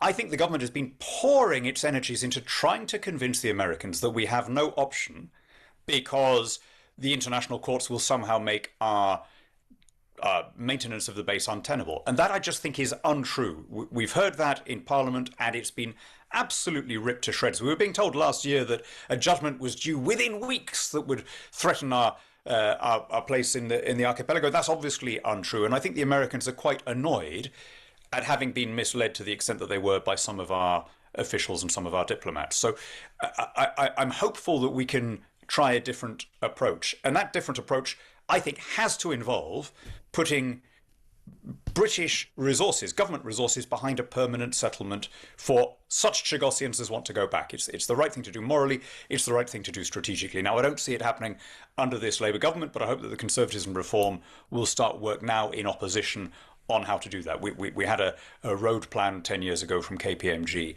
As to whether it will cost us, squillions, honestly, I think this is Downing Street spin. I can't think of any precedent in the world for having to pay somebody for not signing a treaty, right? Although I wouldn't put it past these cretins to end up being on the hook again. But that's what I mean. Cretins is a really good word. Is the truth not that Trump really is the only person that can stop this? Well, at the moment, Trump has stopped it because, as I say, it can't go ahead without his approval. But it should not have ever been up to Trump. We should. No. We should have made this decision ourselves. And honestly, we've been slow to wake up to this as a country, I have to say. I mean, I remember doing a demonstration outside Parliament with a bunch of British Chagossians probably about 6 weeks ago. And, they were great and it was very moving. But 10 yards down the road from us was a much larger demonstration about Gaza. There are very, very few Brits of either Israeli or Palestinian heritage. It is bizarre to me that there is so much more feeling about the Gaza conflict than about our own territory being handed away. And we have, as a country, with honourable exceptions, including talk, been very slow to wake up to what was going on. Absolutely, but the answer to what you just said is that sort of hand-wringing, wet liberal approach, which is nobody, let me make the point before people go for me, nobody likes to see what's going on in Gaza, absolutely. But the reason there wouldn't be support for the Chagossian people is because we have people in this country who will talk only about that was the empire, we need to apologise. I believe that Starmer's like that. I think that he and Herman and that lot are hell-bent, their legacy, and this is the bit I don't get is, we did the right thing and we gave back the right thing for whom? We gave back or transferred the Chagos Islands. As you said, what about the Chagossian people? But more than that, this word, Daniel, that keeps coming back to me every single morning from people when they contact this show. Where's the fairness? What about the British people? Why do we feel continually in this country under this government that we are at the back of the queue, whether it's benefits, welfare, jobs, immigration, abroad? He doesn't seem to prioritise his own people, to me, Starmer, before anybody else. In fact, I think that he always puts his people second, third and fourth. And I think that is what will ultimately bite him on the backside. I really do. I think it is hard to imagine that France or Italy, let alone Russia or America or China, would contemplate giving away territory in this situation. It is, or indeed, difficult to imagine that any other British government would. They are obsessed with taking down flags with little Union Jacks in the corner. They have this anti-colonialist reflex. But the paradox of this, and I think this is why there's been such little enthusiasm on the Labour benches, beyond, as you say, Starmer, Hermer, Peter Mandelson, Jonathan Powell, is that we are now in the position of betraying, for a second time, a black, poor, dispossessed population who were already screwed over by the previous Labour government under Harold Wilson. We are handing, or proposing to hand, a pristine marine conservation zone to a country with a terrible record on biodiversity, and we're doing all of this, and we're raising taxes on working people in this country so as to cut taxes in Mauritius. We're doing all of this in order to humour a handful of Doughty Street's Matrix Chambers human rights lawyers. And honestly, I've not detected any support either in the House of Commons or the House of Lords from the Labour or Lib Dem benches for this deal. It really is an obsession of Starmer's. He's U-turned on everything else. 15 U-turns since the election. He doesn't care about whether we have the winter fuel allowance. He doesn't really care about whether we have the 2-child benefit cap, or about whether Israel can blockade Gaza, or about whether we cancel local elections. But on this, he is completely obsessive, unstoppable in his determination to hand away British territory and pay for it. And I just think that is such an untenable situation. Daniel, I couldn't agree more. A final question. You're amazing. Love having you on. If you're right and Trump stops this, I know what you're going to say, will a Chagos U-turn finally bring this man down? Because he seems to have survived everything else. I mean, talk about spending money, political capital, international relations. I mean, he's awful at it all. But do you see Chagos bringing him down? I think he is unlikely to be Prime Minister by the summer, whatever. And the question is whether he can get this squalid little deal over the line in his remaining weeks. I honestly struggle to see any incoming Labour leader trying to resuscitate this deal, because, you really have to have... Starmer once said to his biographer, Tom Baldwin, there is no version of my life that doesn't revolve around being a human rights lawyer. And what we're seeing is the consequences of being governed by human rights lawyers, and I think that's something that, having had our fingers burnt, we should not repeat. Daniel, it's absolutely fantastic to have you on. I thank you so much indeed for joining us. Always a delight. Lord Daniel Hannan, former advisor to the UK Board of Trade and Conservative peer. Thank you very much indeed. 25 to 9. We're live across the United Kingdom. So much going on this morning. What do you want to talk about? The royal family? Tom Tugendhat, the ex-security minister, was on this show earlier saying that he believes there's a reason why perhaps Andrew Mountbatten Windsor and Mandelson face treason charges. Nigel Farage there and Daniel Hannan talking about the Chagos Islands. Trump says no now. Are we heading to the 16th U-turn? Oh, my God. And the policewoman, the brave policewoman in Whitechapel. This is garnering so much interest. If you haven't seen this video, she basically walked into a mob of Muslim men and said, no, this isn't a Muslim area, and that Christian preacher has as much right through freedom of speech to speak as you do. Nobody stood by, none of her colleagues, they all moved away. This woman, as Nigel Farage says, deserves a medal. Morning, Chris. Hey, good morning, Jez. How are you doing? Chris in Ireland here. Just as you mentioned in Whitechapel, my daughter last week went over to London. They were going to do the Jack the Ripper thing, and they went down to Whitechapel, and in the end they ended up not doing it because they were so scared. They said the atmosphere changed. It was just hostile and horrible. They just felt so unsafe. They just didn't even bother doing it and wasted their money. Cheers, Desert.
Across the UK, on DAB+, on YouTube, on your mobile, and on your side.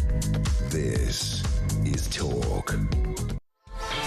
Welcome back. Busy old show this morning. 23 minutes to 9 o'clock. We're live across the United Kingdom. So much response, by the way, to that story about the policewoman in Whitechapel standing up to that Muslim mob. Nigel Farage said on this show half an hour ago, I believe she should be honoured. What are your thoughts? So many of you. Russell Harper, hi, Jez. I bet that mob was spitting feathers after being told by a woman that freedom of speech trumped their blasphemy concerns. The problem is there are too many enclaves now that are predominantly Muslim and they will impose their will regardless of the law of the land. And with the population increase, which are mainly from Muslim countries, I'm fearful the country is only going one way. That's your thoughts, Russell. Good morning. Paul in Fife. The scenes of those Muslim thugs surrounding the policewoman demanding the Christian preacher be removed is chilling and is yet another warning as to where we are headed as a country and a society. Morning to Troy. I'm not going there. Nigel Farage is Britain's last chance, and when his party wins, he will be remembered and praised forevermore and should be honoured as Saint Farage. Oh, I was going a bit further. Gillian, brilliant policewoman, sorry person. Can you imagine how this will change when the Labour Party bring in the Muslim speech protection? Scary, yes. Listening to Nigel, says Kevin Barnstable, lovely part of North Devon. Used to be made, we went on holiday there, used to be made to do horse riding lessons, fell off, hated it. Listening to Nigel, I am bound, if I wasn't before, to conclude that Starmer is a complete and utter fool and a hypocrite. Starmer is making a laughing stock of this country of mine and he makes it worse every time he opens his bloody mouth. Starmer is a drivel merchant. Pardon? Much respect to the policewoman. Hi, Jez, says Becky in High Peak. Well, if that police video doesn't prove colonialisation, I don't know what will. Welcome back. Well, don't you could get into trouble there. Paul Hart, morning, Jez. Great show. Mr Farage speaks for me on the farcical and unbelievably criminal giveaway of the Chagos Islands and illegal migration. With reference to the Jagosians, says Tony in Southampton, if they can't be within 120 miles of military base, is the whole of the UK going to be evacuated? I don't think anyone here lives more than 120 miles away from a military base. And Betty, take a breath. Morning, JK. Welcome back. If cake parties and being a buffoon gets you sacked, then surely selling secrets should get you a prison sentence. Methinks it might, but it's an ongoing situation. 21 minutes to 9 o'clock. We're live across the UK. I haven't spoken to my next guest for an age. I thought she hated me. I'm joking. Angela Levin, royal expert. Good morning. How are you? Good morning, I'm fine. You know I haven't hated you. You haven't got in touch with me. I've been very busy. Now, Angela, I'm going to say to you what I said to Kinsey and Andrew Loney earlier. You know me, I'm a royalist. I sense this country has shifted, and if this monarchy is to survive, you might fall off your chair. I think that the king might well have to abdicate. And I think he might well be able to use the excuse that his health is the reason to start a clean slate with William and Kate. So much do I think that this scandal is forcing the monarchy into that position. What are your thoughts? Well, actually, I felt exactly the same on Friday and Saturday. And then yesterday, I changed my mind because I thought that it was very important to have somebody who knows everything about the royal family, who knows how to deal with things, and actually to get everything calmed down. There's going to be a very long time before we know how much has been in our terrible man has happened or not. And I think that we need someone who's there so stable. But the problem with that is, and I'm not taking issue, I'm doing what I always do, which is looking at all sides. I fear that the British public, some will say understandably, I'm not going to be moved on that, will say, hold on a second, you must have known. Whether you and your mother say you didn't, where was the £12 million coming from? And I know that Charles is a man, Angela, who believes in the monarchy that much. I just wonder whether that might be his way of saving the monarchy, genuinely. Well, the money was given by the Queen, the late Queen, and also from the late King, or, well, her husband. The King, Charles, didn't give a penny. Was he aware of it, though? I don't know if he was aware of it. His mother might not have told him. We don't actually know. You have to remember that the same thing about Charles knowing things and not knowing things. The Queen died in 2022, right? The things got all wrong from 2019. But the Queen said she didn't want to know anything. about anything bad. Do you think she was duped, Angela? Duped or just blinded by love for her favourite son? Blinded by love for her favourite son. She said to various people that she did not want to know anything negative, right? So that's negative in a very big way. And I think for the king to have to try and say, no, you've actually got to listen to this. This is a terrible state. She wouldn't make any changes. She didn't want to know. She wouldn't hear about it. She was extremely unwell. And I think you don't want to make her life even worse than how she was dying. A very, very painful time for her. It's interesting, isn't it? Because she was, to all of us of all ages, I mean, I said this before, she was this permanently amazing person who was always there. Who was there longer than my own grandparents, for Christ's sake. But, and this is not, listen, you know what my old man did. I'll be a royalist forever, but I have to look at what potentially can happen. What do you think she'd make of it if she was still alive? Well, she would be absolutely devastated because she adored him. I don't know why she adored him, because he was quite rude to her and would get cross and argue with her, and she would give in. There's just something in him. I know why she forgave him, but I'm never broadcasting it on this station. Okay. You know all of it. Listen, everybody has spoken about the thing that we can't speak about. She was blinded by something unbelievably. Every person, and this is right, Angela, who worked for him, who knew him, who met him, said he's arrogant and entitled. The Sun today, you know, is still saying that as he was, Andy, call me sir, for Christ's sake. Well, I was going to... That's just unbelievable.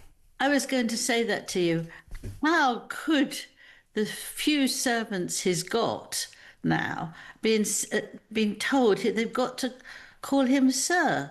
I'm absolutely furious about that. It made me really angry this morning. How dare he be called sir? He's just a nasty piece, isn't he? And it's going to get worse and worse as we hear what's coming through from America. And you can't call him sir.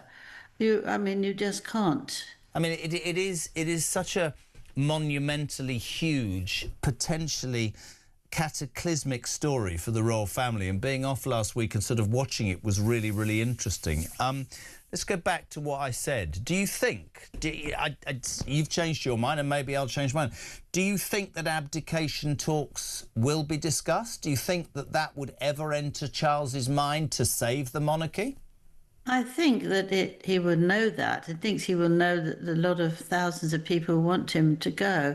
But I think he's got confidence in himself and he wants to keep the country going. And he's got ideas and he does very well looking after people who are ill and keeping us together.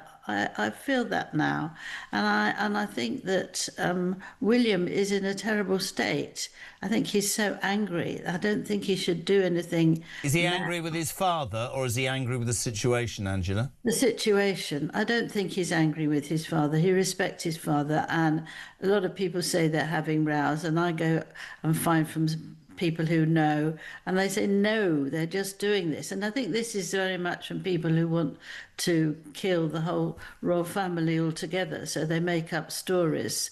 I think William is very unhappy by what's happened because he loves love us all and he wants to look after us, but he's not in the mood for it. You see, he's very vulnerable and he's had a lot of difficult things with his wife's cancer and his father's cancer. He was desperately upset when his father was well. He didn't say, oh, great, I can take over. He's not like that. He's very emotional, but he doesn't actually show it. So you don't think he's been eyeing up the throne during this Andrew crisis? No, I don't think so. The other reason I don't think so is that he wants to look after his children as much as possible. He wants to be a father. He realises what a mess his childhood was like, and he wants to be there as often as possible and as long as possible to be there for him as a normal father, so that his children would grow up more and more like a normal children.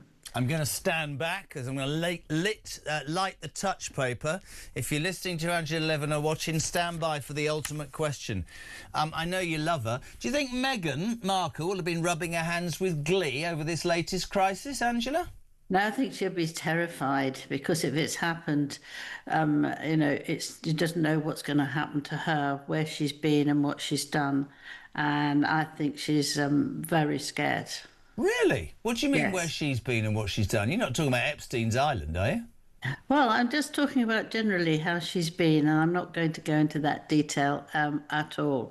But she's a naughty girl, isn't she? She's a nasty person. You got to help me out, Angela. You can't drop me at that at 10 to 9. She's been a naughty girl. What do you mean? I mean, she's an overprivileged pain in the backside, but a naughty girl? What are we talking about? No, I'm not going to do that. Oh, you know that. You know exactly what's going on, like I have. Yeah, You I won't know. pull it out of me. But I think she'll be very scared, and I think she will worry too that all this conversation about taking off titles, that she and Harry will get it as well. And then she'll be just an ordinary person and gone. No, she doesn't want to be an ordinary person. She wants to have a title. She doesn't care. She's not interested in the royal family. She just wants the title because it makes her feel good. A title in America is not so important, but it makes her feel good. And the brand, of course. It's all about the everything's- brand with her, isn't it? Yeah, exactly. Everything's failed with her. Everything she's tried to do has not been successful, and neither is her marriage, I believe. And so, if she's scared.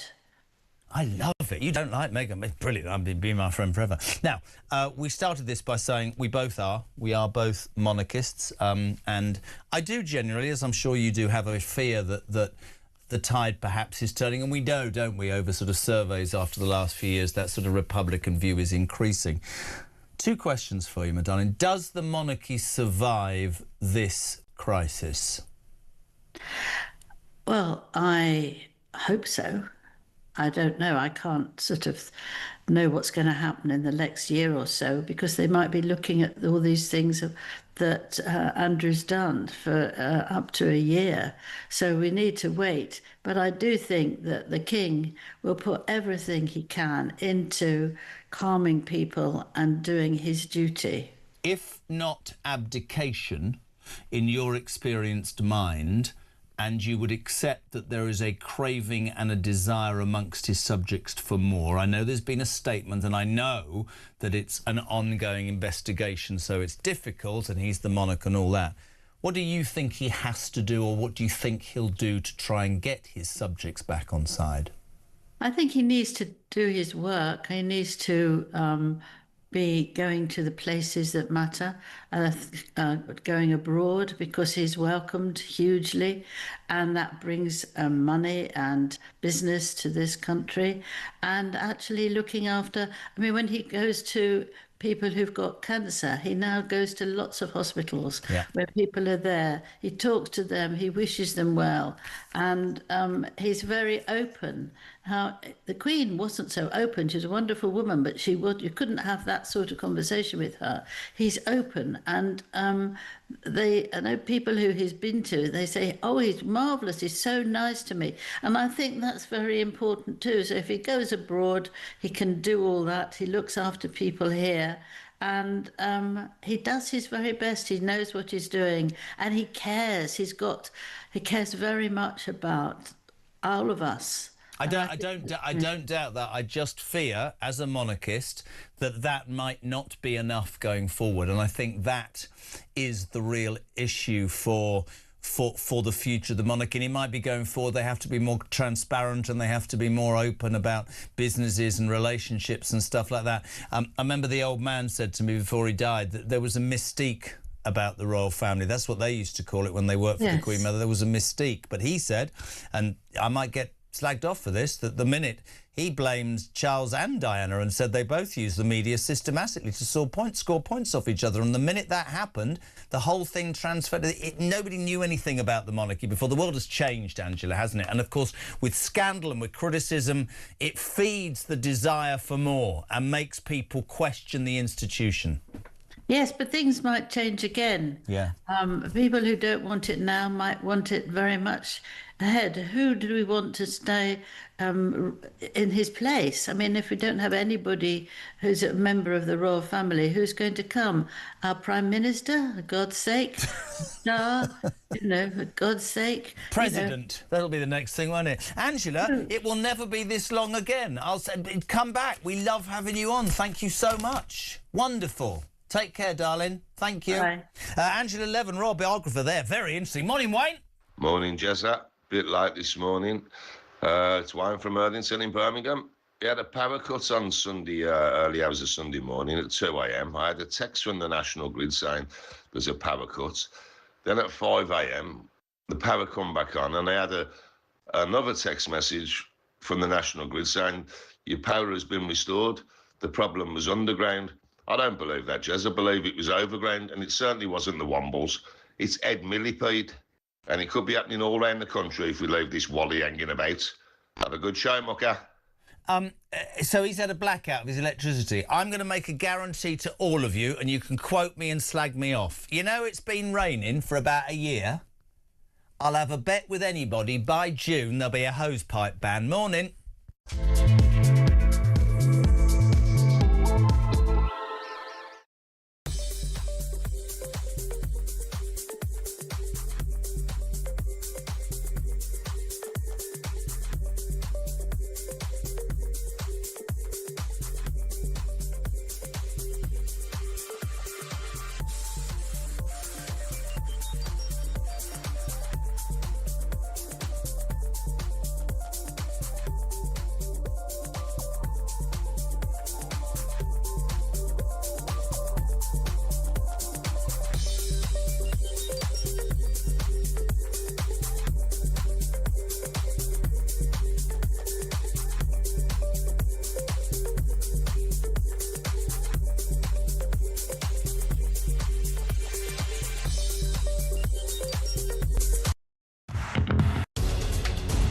Breaking news in the last couple of moments. Extraordinary news. The police have arrested Andrew Mountbatten Windsor. It's his 66th birthday today.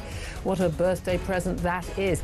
Mr. Mandarin, how long do you think that you can stay on the island? We're going to stay forever. Our rights have to be respected now. We're going to stay. Do you expect Jeremy Clarkson to become a part of your new party? I can tell you, if Jeremy Clarkson decided to darken my doorstep, I would be absolutely delighted. Across the UK, on DAB+, on YouTube, on your mobile, and on your side. This is Talk.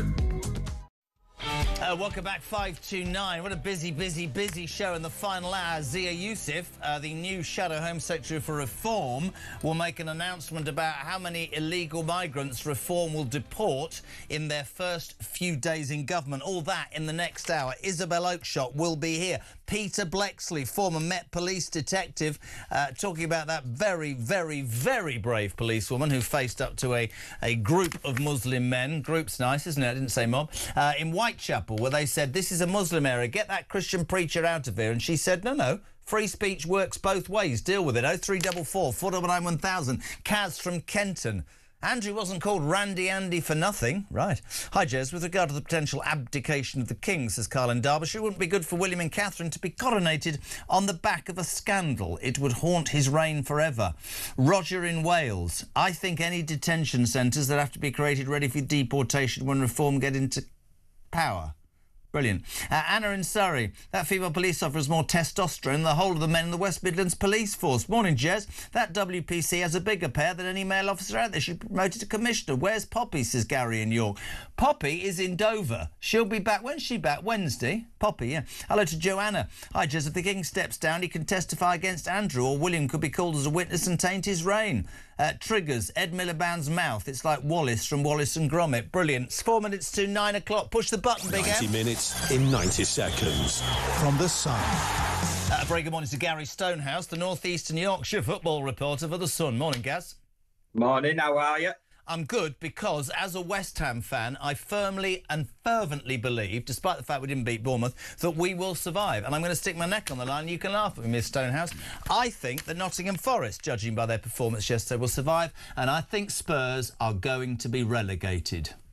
Well, it wasn't the ideal start for Igor Tudor, was it? A 4-1 hammering at home. The atmosphere was so good early doors as well in the game. It felt like a new beginning, but unfortunately it was same old Tottenham, wasn't it? But it felt like a statement win for Arsenal as well up the other end. Manchester City had threw down the gauntlet the night before with that win against Newcastle. Really hard-fought victory. And, you know, it raised questions for the mentality of Arsenal, but they went out, and it was probably the best game Gyökeres has had as well. That got himself 2 goals, and that can only give him confidence going ahead. Without any shadow of a doubt. But let's get to it, because there's many Spurs fans in the office. Do Spurs get relegated, Gary Stonehouse? Who do you support, by the way?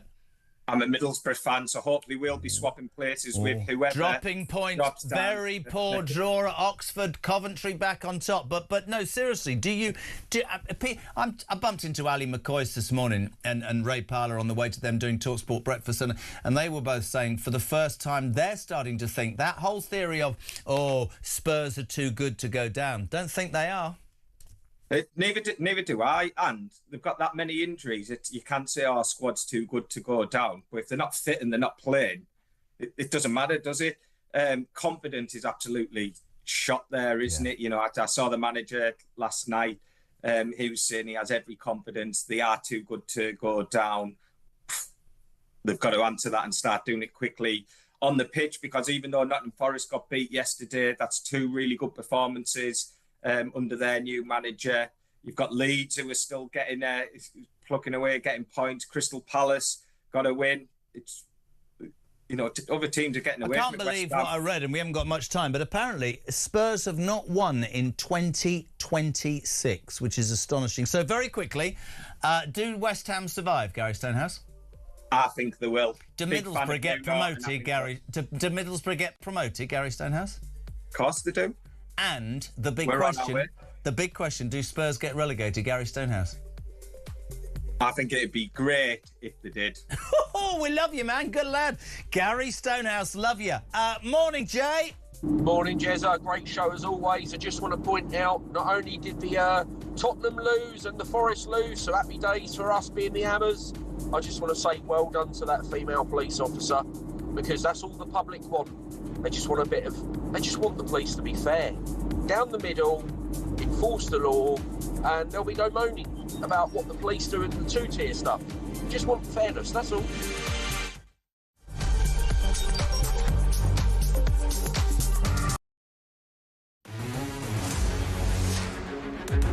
Just breaking news in the last couple of moments. Extraordinary news.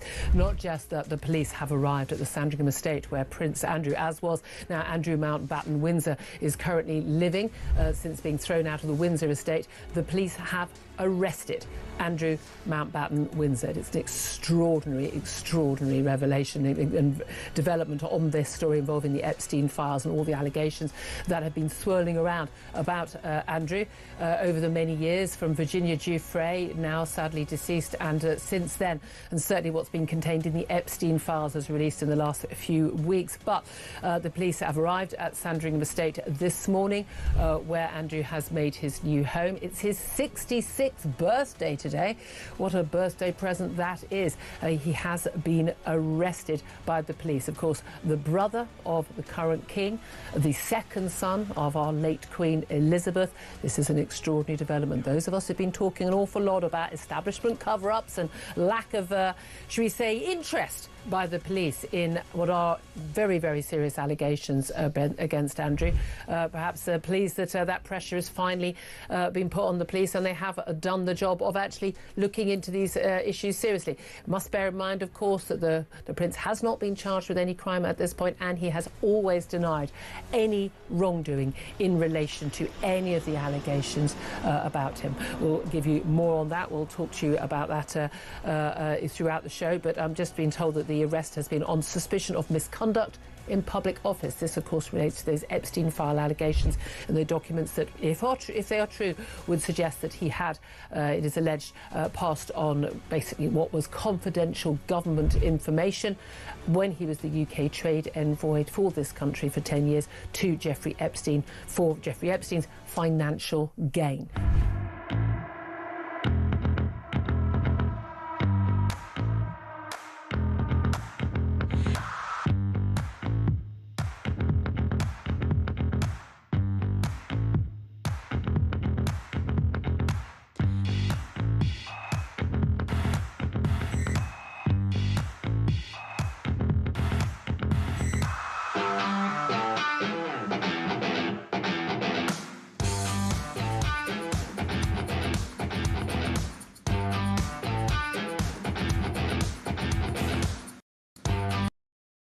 Across the UK, on DAB+, on YouTube, on your mobile, and on your side. This is Talk.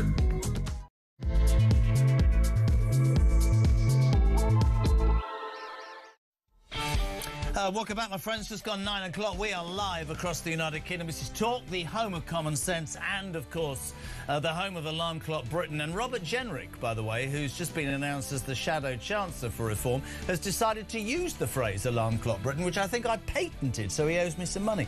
Listen, in the next hour, Zia Youssef making a large announcement for Reform at 11 o'clock this morning at Dover will be on the show. Peter Blexley will be talking about everything to do with the Andrew investigation. Samara Gill, I've missed her. She's back. She's all about it. She's all about it. Honestly, there's so much going on. And we've even got Matthew Talbot. I've just seen him in his long sort of influencer coat. He's changed, he has, from a Labour activist. 0344 419 1000. Jeremy, that police officer deserves a medal to stand in front of a group of angry men and calmly state the facts.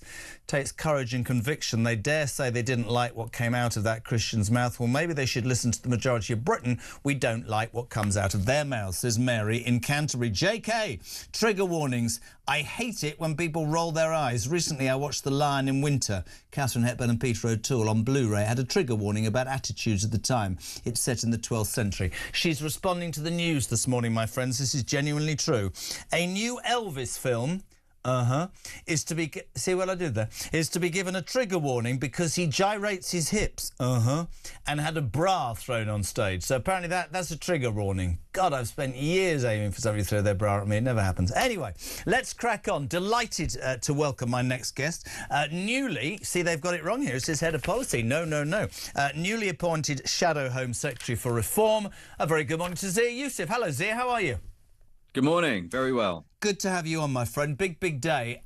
Before we talk about the deportation numbers and the commitments you're going to make, Nigel was on this show an hour ago talking about his little trip to the Chagos Islands and the irony, of course, here, that he can't get into a British colony, but people can get into this British country and seemingly get treated really well. He was very outspoken, not outspoken, but he said that he believes this deal will no longer work because of Trump. Where do you stand on that, my friend?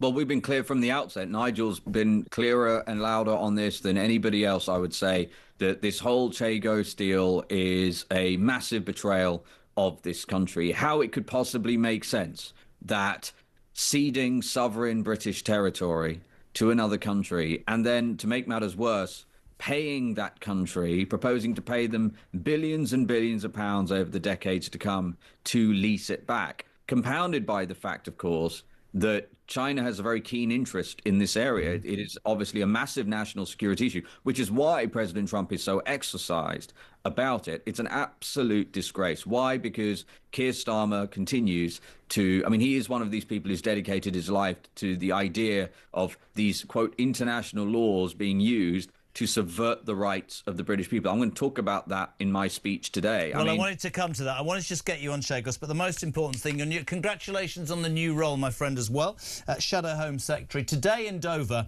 you will pledge a visa ban on Pakistan and 5 other countries with a high Muslim population when you say, if these countries under a reform government refuse to take back illegal migrants, we will deport them. You say 300,000 a year. Paul Messenger says, I'd like it to be 1 million. Already the left-wing press here are jumping up and down saying, this is ISTAR removal, there'll be a backlash. What do you feel about that? Well, look, if we're forming the next general election, Nigel's the Prime Minister and I'm the Home Secretary, neither of us will flinch at any of the outrage, the feigned outrage of the progressive media. Look, this immigration, illegal immigration and legal, by the way, have been totally out of control in this country for a very long period of time. Almost 200,000 people have turned up on our beaches uninvited over the last 8 years. I'll say that again. Almost 200,000 people have turned up on our beaches illegally over the last 8 years. This country does almost no enforced deportations, which is what a deportation should be.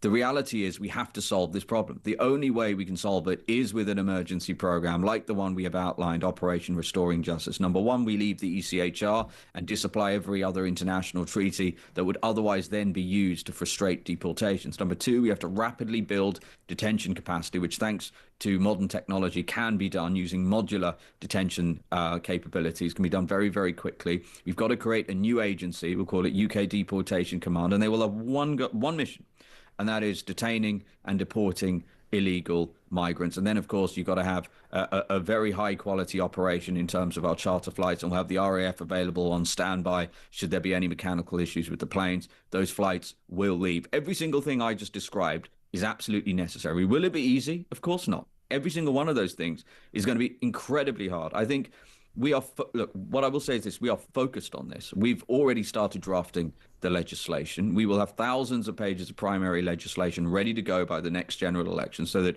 if the people watching this show and listening to the show decide to vote for reform, we will be ready. We know we're going to have all manner of organisations against us, including, sadly, many in the civil service and the blob and the left-wing media, but we will not flinch and we will get this done. It's interesting, isn't it? Because you touched upon, Zia, I think, the most important thing, because one has to try and do this job in the correct way. I know what's going on, and I think that we've lacked politicians for years who have the courage to say, well, not just say what they're going to do, but actually see it through. And I think one of the biggest things about the Tory party, you would say this as well, is that they made promises and failed. You know, the critics will say, it's all well and good, reform, trumping, they're going to do this, that and the other, but the reality is very different. Question in already from Dave, who supports reform. He says, what are you going to say? Is it going to be as forceful as ICE? What happens when people come out in their communities and say, this is unfair? There's that discrepancy in people's minds, isn't there, between illegal migrants and people who've been here all their lives. How do you answer that? Well, you know, there's a couple of points to make, right? So I've spent quite a lot of time in America, and there are more firearms in America than there are people. I don't envy people who have to do the law enforcement job of any sort in America. It's extremely challenging, extremely difficult when that is the case. This country has many problems, but that, thankfully, is not one of them. So we wouldn't expect this deportation force to carry weapons in that way. But I will make no apologies for saying that we're going to call illegal migration. I know the Tories changed it to irregular migration. What a hideous term, and Labour have continued that. If you can't even name the problem, you've got no chance of solving it. The reason we're going to call it illegal immigration is because our position is this: if you have broken into our country illegally, you have broken our laws, and you will be treated as such. You will no longer get 4-star accommodation at the taxpayer's expense. You won't get free leisure activities and all sorts of other travesties. You will be detained and you will be deported. That's why we've talked about the visa bans too, by the way. I mean, look, these are countries which, let's take Pakistan, for example. Pakistan takes back a tiny proportion of its illegal migrants, less than 10%, and they have one of the highest overstaying rates of any nation in terms of people coming to this country. It's completely unfair. And by the way, they haven't even agreed to take back their most egregious criminals in terms of the rape gangs either. So how on earth we are still issuing visas to a country whose government are refusing to do those things is beyond me. It's basically a testament to how weak our political leaders have been. And make no mistake, if we win the next general election, in Nigel and his team around them, we will go to bat for Britain and the interests of the British people every single day, and we won't flinch. There's no doubt, nobody could doubt your patriotism. I want to ask you the next question. I hope we will know each other well enough, and I know how you'll answer it, like you answer everything straight. As a Muslim, does it concern you that you might upset parts of the Muslim community? Genuine question. My focus is on doing my very best, coming up with the best policy ideas and executing those policies in the best interests of everyone in Britain. I will say this too, though. I get a lot of correspondence from Muslims. Obviously, there's a lot of law-abiding, lovely Muslims in this country who contribute a great deal. And I want to be clear, no one is more concerned than them about eradicating the threat of Islamist extremism. And when you look at, for example, the fact that leaders in majority Muslim countries like the UAE, they've gone on the record literally saying they don't want to send their children to university in Britain because they're so worried about Islamist extremism. These countries are absolutely perplexed. And I speak to ambassadors from those countries who are bemused about the lack of action against extremism in this country. So look, freedom of religion is an important British value. It's a core part of our common law system. This is about upholding the law. If you come to the country illegally, you'll be detained, you'll be deported. I will say this, we've announced another policy today, and you'll get more like this, which is saying, look, we've got to protect Britain's cultural heritage. And again, regardless of what religion you subscribe to, whether you subscribe to a religion at all, look, I'm not a Christian. I did go to a Christian school. I've grown, I was born in this country. I love this country. And I think, again, regardless of whether you're religious or not, it is clear that Christianity is an important part of the country's heritage. And so one of the policies that we've announced today is that we will grant listed status and create a new use class for churches to prevent them being turned into places of worship for other faiths. And I think that's just one step that we can take to say, you know what? Britain does have a culture. By the way, if a country without a culture is just an economic zone. And Christianity is an important part of that culture, and that's why we'll take those steps. So in your mind, we don't need an Islamophobia definition? No, not at all. Everyone should be equal before the law, equality before the law. And, the whole idea of creating such a definition is actually against everybody's interest, including Muslims' interest, because all it does is create even more resentment. And that is what is happening, right? Because people have seen two-tier policing for too long. People have seen extremism tolerated in many cases for too long throughout our system. I'm going to talk today in my speech about Prevent. I mean, when I read the independent report into Prevent, and it's actually really, it's really shocking when you read these big documents that very few people actually read, that were put on politicians' desks by independent, very, very established, reputable people. He excoriated Prevent, which of course is the government body that's supposed to detect and identify terrorists before they kill people. And it basically said that it had a, quote, institutional hesitancy to take on Islamist extremism because they didn't want to be called Islamophobic. I mean, what an that's like a police force that is hesitant about addressing criminals. Well, I've said this to you before privately. I remember 3 years ago on this very station interviewing a very senior officer from Rochdale and asking a question of him about why it had taken 8 years. And he said, because the reason that we haven't looked more closely or more rigorously into the child abuse, the child rape gangs, is that we're worried about upsetting certain parts of the community. I remember thinking, right, so the rights of a young 8-year-old girl who's been abused, I don't care the colour of your skin. I don't want you in my society if you do that to an innocent girl. But we're now at a point, we've got a government here who are frightened of upsetting the Muslim community. You know this. 5 seats were lost last time by an independent, let's just stand on Gaza, sod the local community. I think it's very powerful. I wanted to ask you something else. You make such great points about the Muslim community. Do you not think that more people, do you think leaders from the Muslim community could be more vocal about how you said they'll do it privately. Do you think it would help the situation in this country if they were more vocal about what they feel about what's going on, about radicalisation? Yeah, I think it would, but I would also say this, that in some ways it is one of the difficulties that a lot of these people have is that because extremism has been tolerated, it makes it very difficult, I think, for some of them. That's what they tell me privately. So look, I think that would be helpful, but ultimately I'm a politician.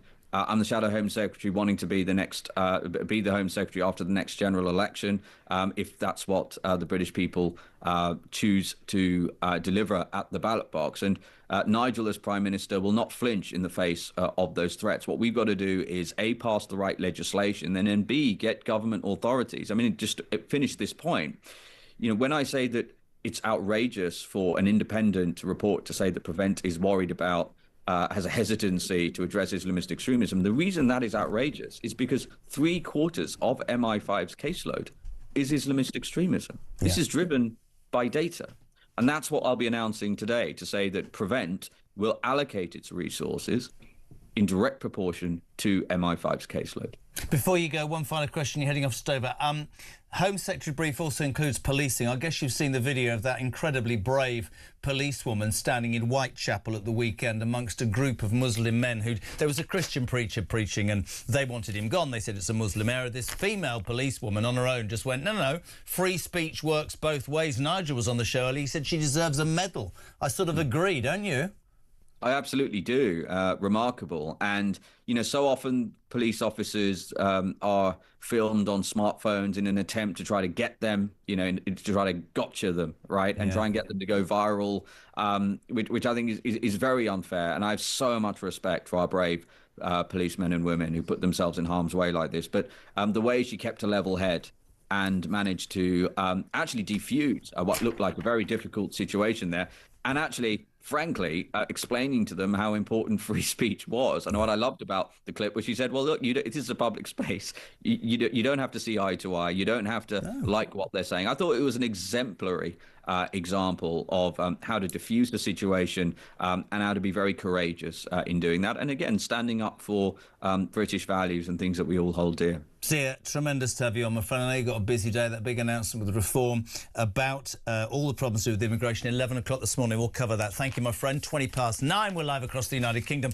God, it's busy today. 0344 419 1000. My dad had a power cut too yesterday. Jesus. He's in a different part of the country to your last listener's power cut message. My dad is in Romford, Essex. Wonder how many more across the country were affected yesterday, says Susan Baxter. What have I become? Bloody electrician or grid expert or something? We're having blackouts. Why are we having blackouts? Probably because we rely on bloody wind farms or something ridiculous. Now, Samara Gill, you've walked into my studio. Hello. Hello, yes, I crawled into your studio. She was. I looked down and she was on her hands and knees. Well, yeah. I'm great, thanks, Jeremy. I've really missed you, Jez. Well, it's good to have you back in the studio, that's for sure. Don't go anywhere, because you've been speaking to a former Royal Protection Officer, Di Davis. We'll do that in a second. We want to say good morning as well. Very important morning. Former Met Police detective and star of the stage and screen, Peter Bletchley. Good morning. Good morning to you both. Good morning to the audience. Three of them. How's the tour going? Very well, thank you. Yeah. Birmingham tonight, Sheffield, Bath, Newbury, Bournemouth this week. Getting some miles in some of the money you're earning. You're not going to have to give us out. You could actually pay for the Chagos Islands, the money you're earning. Anyway, PB, let's get straight to it. Let's talk firstly, before we bring Samara, let's talk about the whole Royal scandal. What a week to be off, right? Unbelievable. Tom Tugendhat was on the show earlier, the ex-security minister, saying that nothing should be ruled out with regards to Andrew and Mandelson potentially launching a treason probe through the Commons. What are your views on that as an ex-copper? It's still early days. I know we've had Mountbatten Windsor's arrest, and I know that we've had premises searched, but in a modern world where so much evidence is often retrieved from devices, iPads, laptops, phones, that need to be forensically examined, this investigation is going to run and run. And of course, only today we've heard that there might be further Epstein files that have been stored away, hidden, and are yet to be retrieved. This is going to run and run and run. Just because I wasn't here last week, and I want to indulge myself, both of you actually, I mean, I watched it sort of unfold. Pretty unprecedented, Pete. They didn't let the royal family know. Long overdue, I suspect, in many people's eyes, but it was still shocking, wasn't it? Quite right. Well, there was sufficient grounds to justify his arrest, which is how it should be. There was also sufficient grounds to go and search those premises, and the police are doing their job. I think they need to be commended. Funnily enough, myself and Kevin O'Sullivan, about 24 hours before the arrest was announced, were bemoaning the fact that Andrew Mountbatten Windsor had not had his collar felt. So I'm glad that's happened. Sorry, you said you and who? Who? Oh, it's okay. It's just some guy who features on the same station sometimes. Kevin what?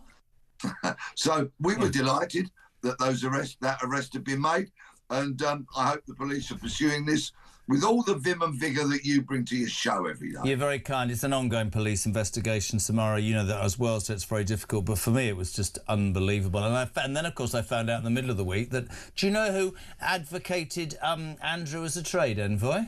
Oh, who? Well, the man who was the trade minister and the business secretary. Oh, yes, that's right, Lord Peter Mandelson. And you just think, where the hell's this going to go? It's all interconnected, before isn't it? we'll get into the monarchy thing in a second. I want to talk about this story that came out of the weekend due to Whitechapel.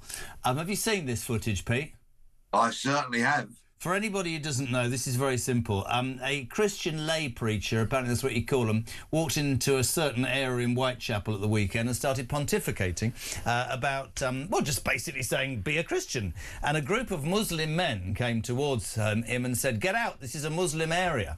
Whereupon a female police officer, very brave as her male colleagues melted into the background, bigger pair of cojones and everything, basically stood up to these Muslim men and said, no, freedom of speech works both ways, OK? Both damn ways. And she was really controlled. Nigel Farage was on the show earlier saying she deserves a medal.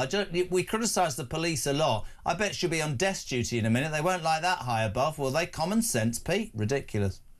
He was absolutely brilliant. And I think there's another very clear message to come out of all of this. Anybody who has ever been foolish enough to bemoan female police officers needs to watch this and give their head a wobble. Unfortunately, this brilliant officer is now the exception and not the norm. I'm hoping that her wonderful actions and the widespread support that she's had is going to bring the pendulum swinging back towards a land of common sense, whereby this will be the norm in policing. I worked alongside police officers, female police officers, as brilliant as this woman throughout my career. She was wonderful, she was upstanding, she was courageous. British police, take note. I couldn't... You agree, right? I do agree, but I'm not so sure about this being a reckoning moment. I mean, when you look into the detail of the story, the police were called because Muhammad was called a donkey in that situation. I'm not sure if it was exactly by the preacher. And look, I don't advocate for that. That's not a nice thing to say about anyone's God or anyone's prophet. But unfortunately, if we had Islamophobia laws, something like that could actually be made punishable by the law. And that's the problem, where I'm just going through this and thinking, yes, that situation was a one-off, a rarity where a policewoman acted with conviction and courage. But unfortunately, if that Islamophobia definition comes through, situations like this will end up in people being locked up just for saying bad things about Islam. And I'm not okay with that because it's two-tier. You don't get locked up for saying bad things about Christianity or Judaism for that matter. So this is ridiculous. Sorry, I've got to do this because proving yet again that Kevin O'Sullivan listens the whole time. He's texted me immediately. My name's Kev O'Sullivan. I do Drive Time and we broke it as an exclusive on Friday at 4:15. You slow git. So that's lovely to hear from Kev O'Sullivan this morning. Love that, man. I just wanted to touch upon the Whitechapel thing because I think it's an interesting point, and for you, Pete, and you make the point Samara does. I mean, I'd like to believe that there will be balance, but Pete, you and I are cynical enough to think that the next minute we see that woman, she will be demoted and will be... I mean, you want the pendulum to swing. I can see it being absolutely dropped on her from a big height, can't you? I sincerely hope not. It would be the most foolish, ludicrous decision of modern policing. Let me just add a bit of context. I'm told that the Christian preacher actually said, when a donkey prays, he calls for Satan. So that is adding a little bit of context to it, which has previously been missing and was conveniently overlooked by some of the people moaning about that preacher. The police officer was wonderful, but this really should be the default position for police the length and breadth of the country. This should not be such a stand-out moment. This should be the attitude that police officers are taking the length and breadth of the country. Why are they not, Pete, then? Why are they not? Why is she the exception to the norm? Because they are captured as a result of their university educations, their leftist, lunatic, fluffy, liberal, woke idiots, people like that Craig Guilford, the former Chief Constable of West Midlands, who absolutely bowed down and cowed in front of a mob and therefore banned Maccabi Tel Aviv supporters coming to Aston Villa. That's the kind of mindset you've got amongst many, many senior police officers. Here we have a courageous frontline officer being correct on the law, correct in the execution of that, and courageous in front of many, many men.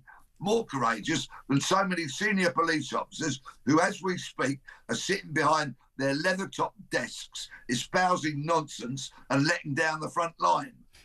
Could I just say that the next time you come on, could you actually say what you feel? Because, I mean, that was a little bit sat on the fence there, Pete. Good victory for QPR at the weekend, son. Marvellous. If only I could have been there. Come on, you ours. Great to see you, my friend. Good luck with the tour. Where are you tonight? Birmingham, mate. Whereabouts in Birmingham, Pete? The Alexandra, Birmingham. Ticket sales are sluggish. I couldn't imagine why they would be in that city. Oh, hold on. John from Nunthorpe said, can you tell Peter that his show on Friday in Yarm were fantastic? Where's Yarm? Yarm, North Yorkshire, close to Teesside. The most beautiful town you will see.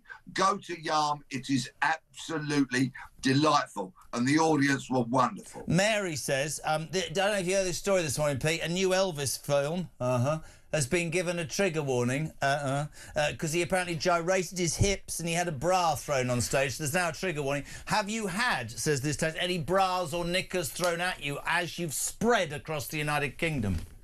I donate them by the skip load to charity.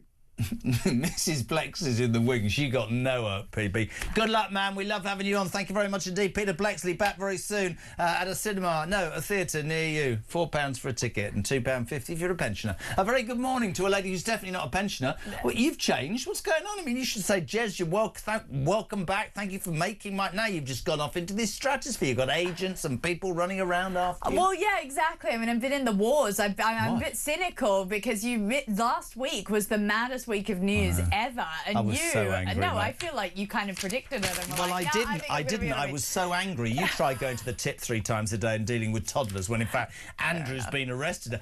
Christian reckons I rang him more, right, when I was off than I did when I'm here. It's always the way, isn't it? Now, I want to go back to the royal thing. You've talked about so much to do with what's... Actually, sorry, stop. Before we do that, we talked about Whitechapel. Let's get a voice note. Rob, good morning.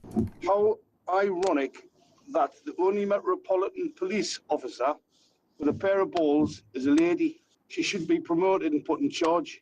At last, somebody standing and talking some sense, trying to stop somebody preaching the Bible in an English country, a Christian country. How dare they? Well done, her.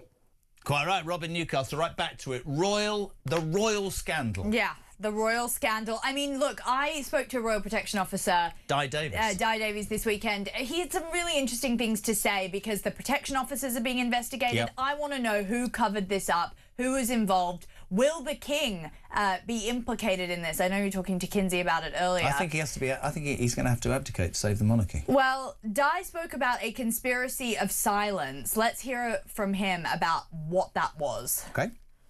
People that fundamentally we pay for, eventually, in one shape or another, what's the point of them if they don't brief the King and those at senior level? So there are huge questions to ask for them going back 20 plus years, more 25 years. Completely. And just to finish off with, because my goodness, I mean, this is really, really interesting to hear almost firm evidence that there has been some sort of cover up here. Of course, this is all alleged at this point. Well, but it is alleged, and I'm just saying it to you as somebody, hopefully, who has a degree of common sense, but a degree of knowledge as an investigator. That's all I'm saying. It shouldn't be for me to call these things out. It should have been called out by people far more senior than I and knowledgeable. But unfortunately, at my age, if I don't speak out now because there's been so much silence, I feel yet again the victims will be let out.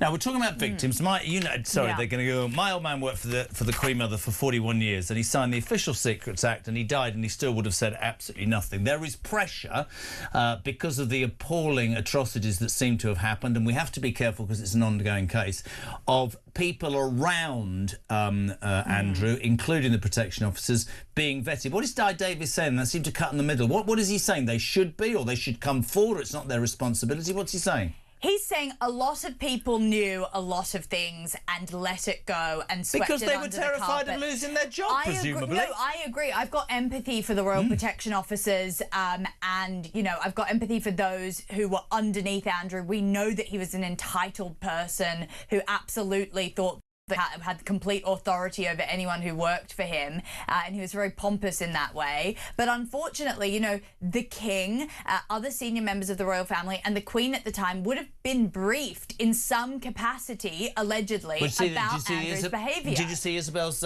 piece in the Sunday Mail yesterday, which says that in 2019 there was an email sent which absolutely highlighted what the hell was going on? And in fact, as far back as I think 2007, Charles was allegedly saying to anybody that would listen, you can't have him as trade envoy, it'll end in tears. And it was Mandelson who got him the job. And then you just think, the problem is, right, Samara, you're Australian, I am the biggest royalist, but even just go out there and you can sense that people are going, no, we need more. And if, you know, I said it earlier, I'll say it again, if the only way to save the monarchy is for Charles to fall on his sword, then so be it, sorry. I'm a royalist, but our national security was put at risk. Yep. I mean, there are instances that have come out in papers like The Sun where he had code names, Mrs. Windsor, for women that he wanted to, that he let in, basically, to various palaces without any security checks. These are Romanian nationals, Russian nationals that did not have background checks, could have been, you know, working potentially for, you know, their respective countries, and we have no idea. And then we know in the emails that there was information led to China, which is a hostile state, Singapore, and Vietnam. So he's got a lot to answer for, and he was scurrying around doing all this, filling his own pockets up while pretending to be special trade envoy, and seemingly, allegedly, the Crown kind of knew. And that's the problem. So I wish, in a way, that we could just skip forward to William and Catherine and just have a clean slate, because the king is tarnished. He can't come back from this. Mate, you listen, you're arguing with the wrong person. I completely agree. The problem the problem Charles has got, which nobody will agree with, including you, is I suspect that if he was finally dragged down, he might squeal. Yeah. And if he squeals, one wonders what he's got on the rest of them. Because one thing I know from the old man is none of them are squeaky clean. Thank God she's dead. The other thing I want to say to you is, which I said this morning, and Kinsey's mouth dropped open. Do you remember when Paul Burrell, Yes. Diane's... Do you know why his case collapsed? Because the Queen actually said all that he she would said be was, his witness. I told the Queen I was taking our artefacts. Yep. They then can't call the Queen because it's her court. So I'm not helping Andrew here because I'm not a lawyer. But all he's got to do is stand up in court and say, I told my brother. We spoke about this in the longer form interview, which you can find on YouTube, and that might well happen because, as you said, it might exactly be that same situation where Paul Burrell used the Queen in order to admonish himself of guilt in some sort of way. So I think it's very interesting because we're quickly finding that even though we think the royal family is this, you know, lovely, loving family, they are well and truly above the law, seemingly, and it's not fun in a time when we've got massive austerity in this country. Well, that was the story today in the Sun. They said, yes. I've only got a chef and a valet, and you must call me sir. Do one. Yeah, exactly. Do one, I man. just think that the royal family is aging out. They cannot stay silent on this. It's not keep calm and carry on anymore. No. It's speak up and hold people to account. And I just hope that the king gets that message. But unfortunately, it seems like they live in another decade. I mean, yes, we saw but he William can't and win, Catherine... can he? He can't win. I'm not sticking up for him. He can't win. No, I believe this has been covered up for years, and the problem now is that legally he's got his hands tied because it's his court. I didn't hear my brother in that statement. He's obviously... All I know about Charles is he believes in the monarchy, and it might well be that to save the monarchy, because William and Kate are not tarnished, that's it. I mean, William, what's he saying to his father behind the scenes? Oh, William is absolutely enraged. I mean, how can we forget that recent royal funeral where Andrew tried to bound up to William and talk to him, and William just didn't want to have a bar of it. William has been sounding the alarm behind the scenes for a long time, reports state, and I think that he's just basically being exonerated at this point and being proven right. So he's the future. I'm the past. You're the future. I'm the past. We love having you on. Samara Gill, Talk Breakfast Reporter. Thank you very much indeed. 25 to 10, back in 3.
So we do remain committed to the deal. The base at Diego Garcia is absolutely critical to our national security. But we haven't It's already. critical, yes, but following a legal case that took place, that position of the base was put into jeopardy, and we need to set that situation right so that we can continue to operate the base at Diego Garcia to make sure we've got a clear legal underpinning for that to happen.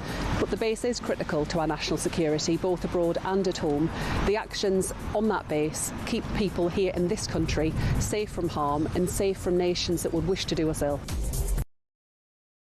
Across the UK, on DAB+, on YouTube, on your mobile, and on your side. This is Talk. Welcome back, my friends. 22 minutes to 10 o'clock. We are live across the UK. Julia Hartley-Brewer here from 10 o'clock. We say a very good morning to a man in a hurry. Matthew Torbett, former Labour advisor. How are you, kiddo? Good. How are you? I'm good. We've also got Trevor Kavanagh. I'm in the middle there on the right and the left. Morning, Trev. How are you? Good morning. Hi. I'm good. Fantastic to have you here. Where do you want to start? Let's start with, I mean, what a week to take off, not. The whole royal debacle. Tom Tugendhat was on the show this morning. He says it could go as far as treason. We have to be careful because of, you know, the ongoing saga. But I have I'm a royalist, but I believe the monarchy is in real trouble. I would agree. I think this can't help but impact other aspects of the monarchy because it will open up questions for people of what did they know? There's definitely potential to tarnish the Queen's legacy. I'm not a massive royalist, but I respect what the Queen did and the service that she gave, and I think most people did. She paid him 12 million. Ultimately, he's not been arrested for offences related to Virginia Giuffre or anything else at the moment. But ultimately, he paid off her with money his mother lent him or gave him as a gift. And that's dirty money, that's tarnished money. I think people probably didn't like it in the first place. Looks even worse now. To be honest, Trev, and I said it at the time, I don't mean to be rude, can I borrow 12 million? What for? OK, so you don't pay somebody off unless you've got something of a conscience, and we have to be careful, but and the Queen, I'm with Matt, we all love the Queen, but the problem now is they think that Charles was aware, that implicates him, that tarnishes him, and I said it earlier, it might be that the only way to save the monarchy is for Charles to fall on his sword and to start with a clean slate, with William and Kate. Well, you said a mouthful there, Jeremy, including the position of the Queen, who I think is being looked at in a slightly different light today than she was in the period up to and after her death.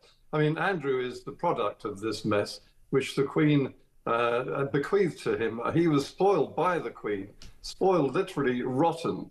And I think that you're right also that the spotlight now falls on Charles. And as I think I've mentioned before, there were questions over the Fortnum and Mason carrier bags full of brand new euros, 3 million euros worth, that he carted away from Abu Dhabi after a visit there. So these sort of things will spread. And this is going to go on for a very long time. If Andrew ends up in court, it won't be soon. It will probably at the end of possibly another 6 months, 12 months of investigation, during which this stench will continue to haunt the royal family and indeed politics. I think the big question that nobody's asking is, why is Andrew in police under questioning?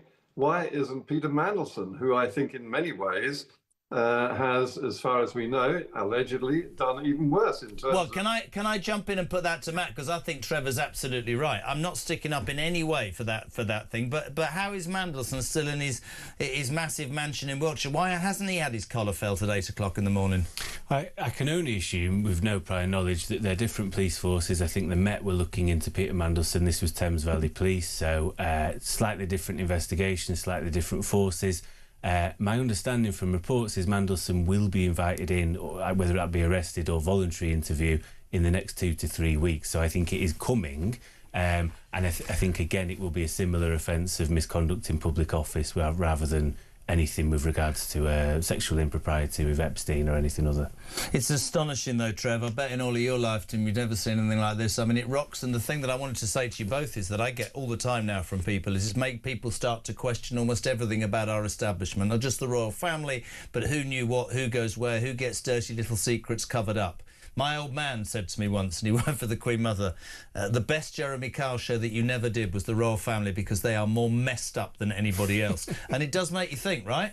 No, I mean, they've got money, but they're a family like anyone else with their dysfunctionality and arguments and whatever else that goes on behind closed doors. And I think that's ultimately the thing. These are human beings like anyone else. And I think that the thing that gets people most annoyed, and the reason I was most shocked he actually was arrested, albeit not charged at the moment, is I feel immune, and I think most people do, to essentially wealthy elites who seem to have, throughout my period of life, and no doubt yours and anyone else in history, have a different set of rules to those of us lower down the food chain when it comes to the law. I agree, and I have to say, Trev, I think that is, I mean, Sun readers would be put in this, absolutely. The hard-working alarm clock working Brits are suddenly going, whether it's immigration or it's the royal family or it's the whole thing, they're going, hold on a minute, we've only ever lived our lives correctly, and we seem to, what the hell is going on? I think that's a general consensus, don't you think, Trevor? Well, I think that they are a family, of course, and as Matt says, like anyone else, but they are not quite like anyone else. They have this enormous privilege which protects them and surrounds them and actually keeps them away from real life. They do not understand what it's like to have to get up in the morning and go to work and actually have to survive on the product of that work. They do not live by what they do. They are simply handed it on a plate. And I think that automatically breeds a form of corruption in itself, in the sense that you have a feeling of entitlement, which is quite clearly a major ingredient in the personality of Prince Andrew, to an extreme. And I do wonder, actually, whether there's a case here for questioning whether Prince Andrew is wholly sane. I mean, the man has had the most appalling upbringing and being spoiled from the moment he was born. I think that there's at least one or two in this day of name tags for anxieties and mental health, at least a couple that could be attached to Andrew and his arrogance, his boorishness, his inability to see that he is an unpleasant character who is doing the country harm. That is a very strange sort of narcissism, which is almost clinical. It's quite true. You got to go. You got time for one more question. One more will do. One more question. Today, big press conference, Reform 11 o'clock at Dover, talking to Zia, talking to Nigel as well. They say that they will pledge if they win election a visa ban on Pakistan and 5 other countries with high Muslim populations that refuse to take back illegal migrants. They will deport 300,000 a year in what is being called by certain papers an ICE-style removal force. I know you got to go. Just love your response to that quickly. I'd be wary of aligning anything with ICE. ICE. That's the left-wing press are doing that. That's not if that's the case, because they don't want that, because what ICE have done is shot 2 of their own citizens dead. But as Zia Yusuf said half an hour ago, that those sorts of people don't carry weapons in this country. But there will be a backlash and people will get upset. No, but public opinion in America shows that it's minus 60% approval rating for ICE, 30% down in the last 2 months. And I think if you're going to go after people who are the worst of the worst, as Donald Trump said, and maybe Reform would agree with, I don't know, that's fine. When you're getting, gay Ecuadorian hairdressers being scooped off the street because they look foreign, that is not a thing I want to be involved with. I think if people aren't working, I can see the point of going, what are you contributing? Should you really be here? I get that sort of argument. If you were doing what Stephen Miller, the Chief of Staff to the President of the United States, does, which is we have a target of 1 million a year to go, what does that mean? Are we just going to scoop people up into that 1 million just because you need to hit your target? I don't want it targeted. I want it targeted not on numbers, but on ethics and whatever else, and what is your contribution. I think that I understand. If it's going to go down that route of things in America, not a fan of it. You have to go. He's very busy. He's got an agent now, so we'll cut back to... Thank you very much indeed, Talbot. I'll give you a call later. Let's go to back to Trevor. Trevor, what do you make of the reform? This was going to be announced at 11 o'clock today. I said to Zia and I said to Nigel earlier, you are going to meet tremendous backlash, right? Are you ready for that? Both of them talk about how they have the will, they have the nerve. It will definitely split opinion, but there are many in this country, millions, who now believe that the time has come for politicians who won't kowtow to what is seen as, a leftist view or popular belief, whatever you want to call it.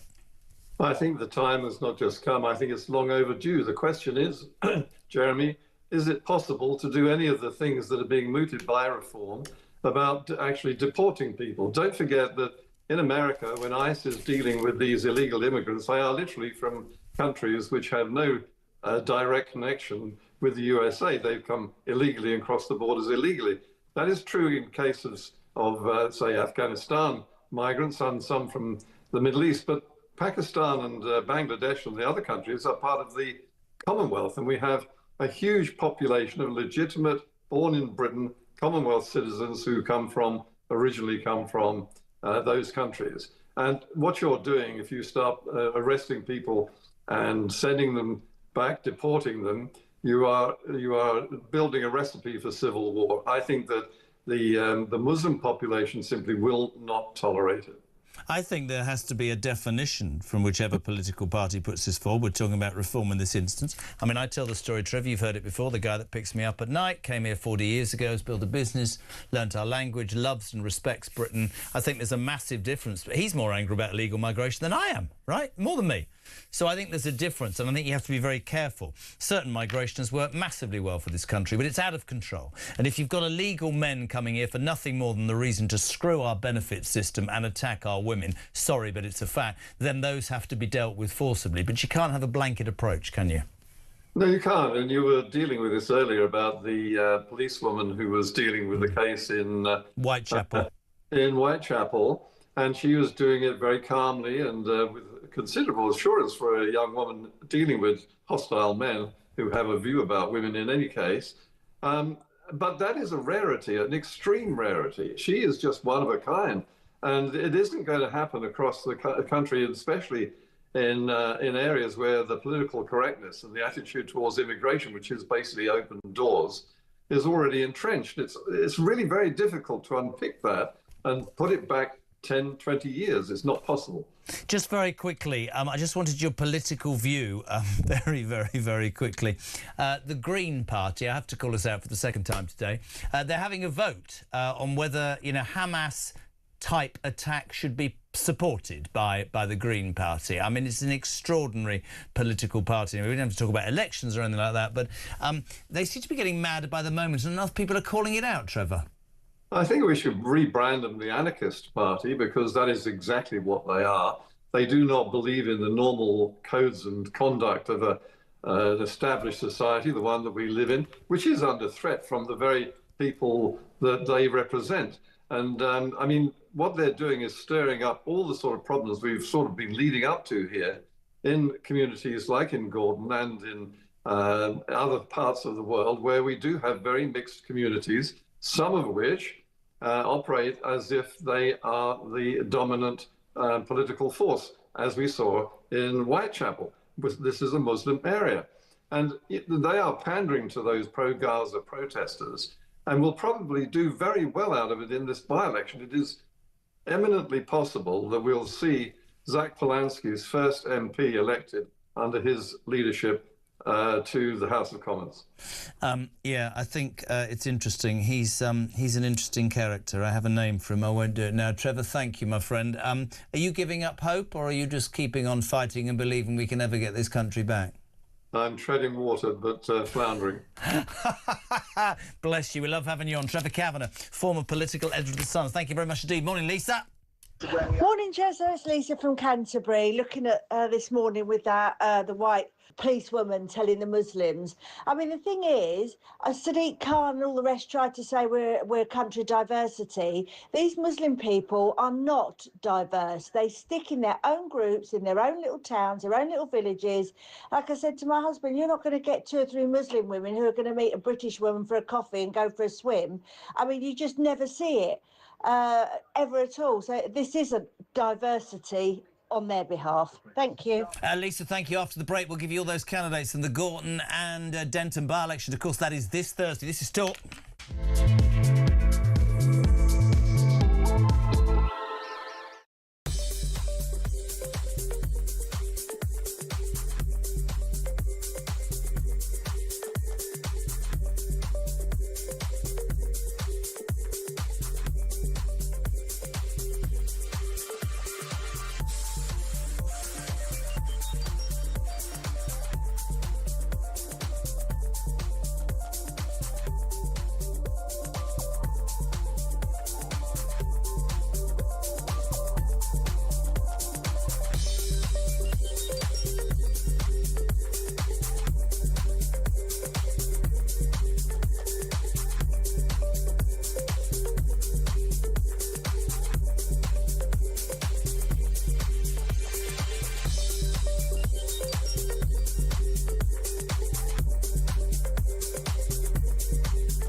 Across the UK.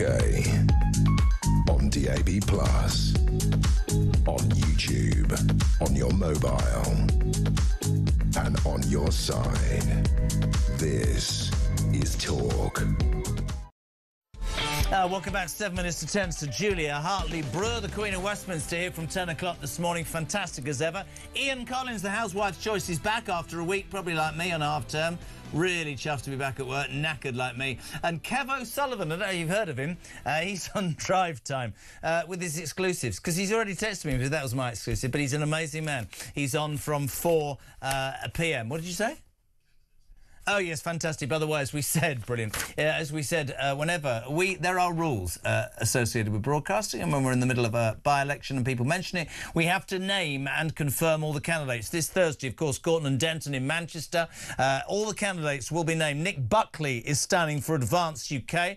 Charlotte Cadden for the Conservative Party. Dan Clark for the Libertarian Party. Matt Goodwin for Reform UK. Sebastian Moore for the Social Democratic Party. Joseph Omiche for Rejoin the EU. Jackie Piercy for the Liberal Democrats, Hannah Spencer for the Green Party, Angelica Stoggia for the Labour Party, Hugo Wills for the Communist League, and Sir Oinkalot for the Monster Raving Loony Party. Of course, here on Talk, we will follow that throughout the day and the following day and bring you all that you need, the reaction to that situation. Thank you very much, Steve, for listening today. Andy and Cheddar, I wonder if Andrew paid any inheritance tax on the £12 million that he inherited from his mother. Hi, JK. As the Queen gave Andrew 12 million, did he pay tax on that? Where is the HMRC? On reform, I hope it's 1 million that they deport, not just 300,000. What about all the knickers that Tom Jones has thrown at him? This is your response to the story, ladies and gentlemen. Forget all that's going on in the world. There's a new Elvis film out. Has been given a trigger warning. Because he gyrates his hips and had a bra thrown on stage. Jesus, can you imagine? Do you think this show would have a trigger warning? I haven't had any bras thrown at me, I haven't had any knickers thrown at me, and I haven't gyrated my hips, and I'll tell you why. Because one's about to be replaced and will fall, so and probably fall out. 0344 499 1000, text to 87222. We haven't got a long... Are we going to an ad break? Are we? Very busy, peeps. Sorry about that. Back in 3.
Breaking news in the last couple of moments. Extraordinary news. The police have arrested Andrew Mountbatten Windsor. It's his 66th birthday today.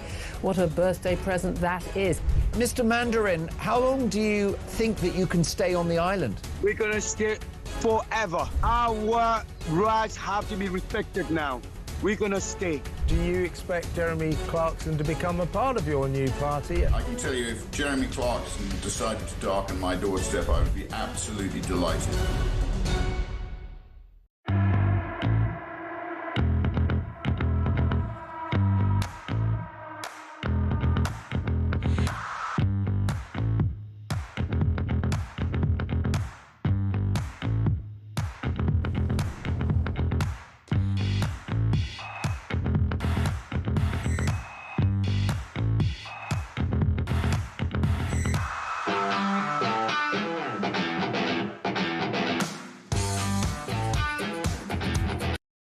Across the UK. On DAB+. On YouTube. On your mobile. And on your side. This is Talk. back, I've missed her. It's like returning to the fold. Julia Hartley Brewer. Hello, darling. A very, very good morning. Did you have a good half-term? No, I Why didn't. not? Because I was surrounded by bloody children. Well, I was there is- missing the most exciting news week in the world. There is that. Absolutely. This is the thing. Mine's at uni now. I don't have to worry about this whole Mine's half-term that. thing. My sixths are all over the place. Yeah, well, there you are. Serves you right. Put it away. I've just saying. I've I'm tried just saying putting there it are away, options. but it keeps popping Are you out looking again, forward yeah? to getting your that child benefit? You're going to get that 3.5K My a year. ex-wives get that. that's all of them. I've got ex-wives getting child benefit. Interesting day again today. I know. Well, of course. I mean, this is, whether it's a treason probe, this that. I think everyone wants things to be speeded up. Like, why has other people like Manson? Why has he not been arrested over allegations again? He denies. Andrew denies. Everyone denies. These things are going to take years. But I agree with you. But I don't like Andrew, so I must make that point. But he was very publicly likes arrested.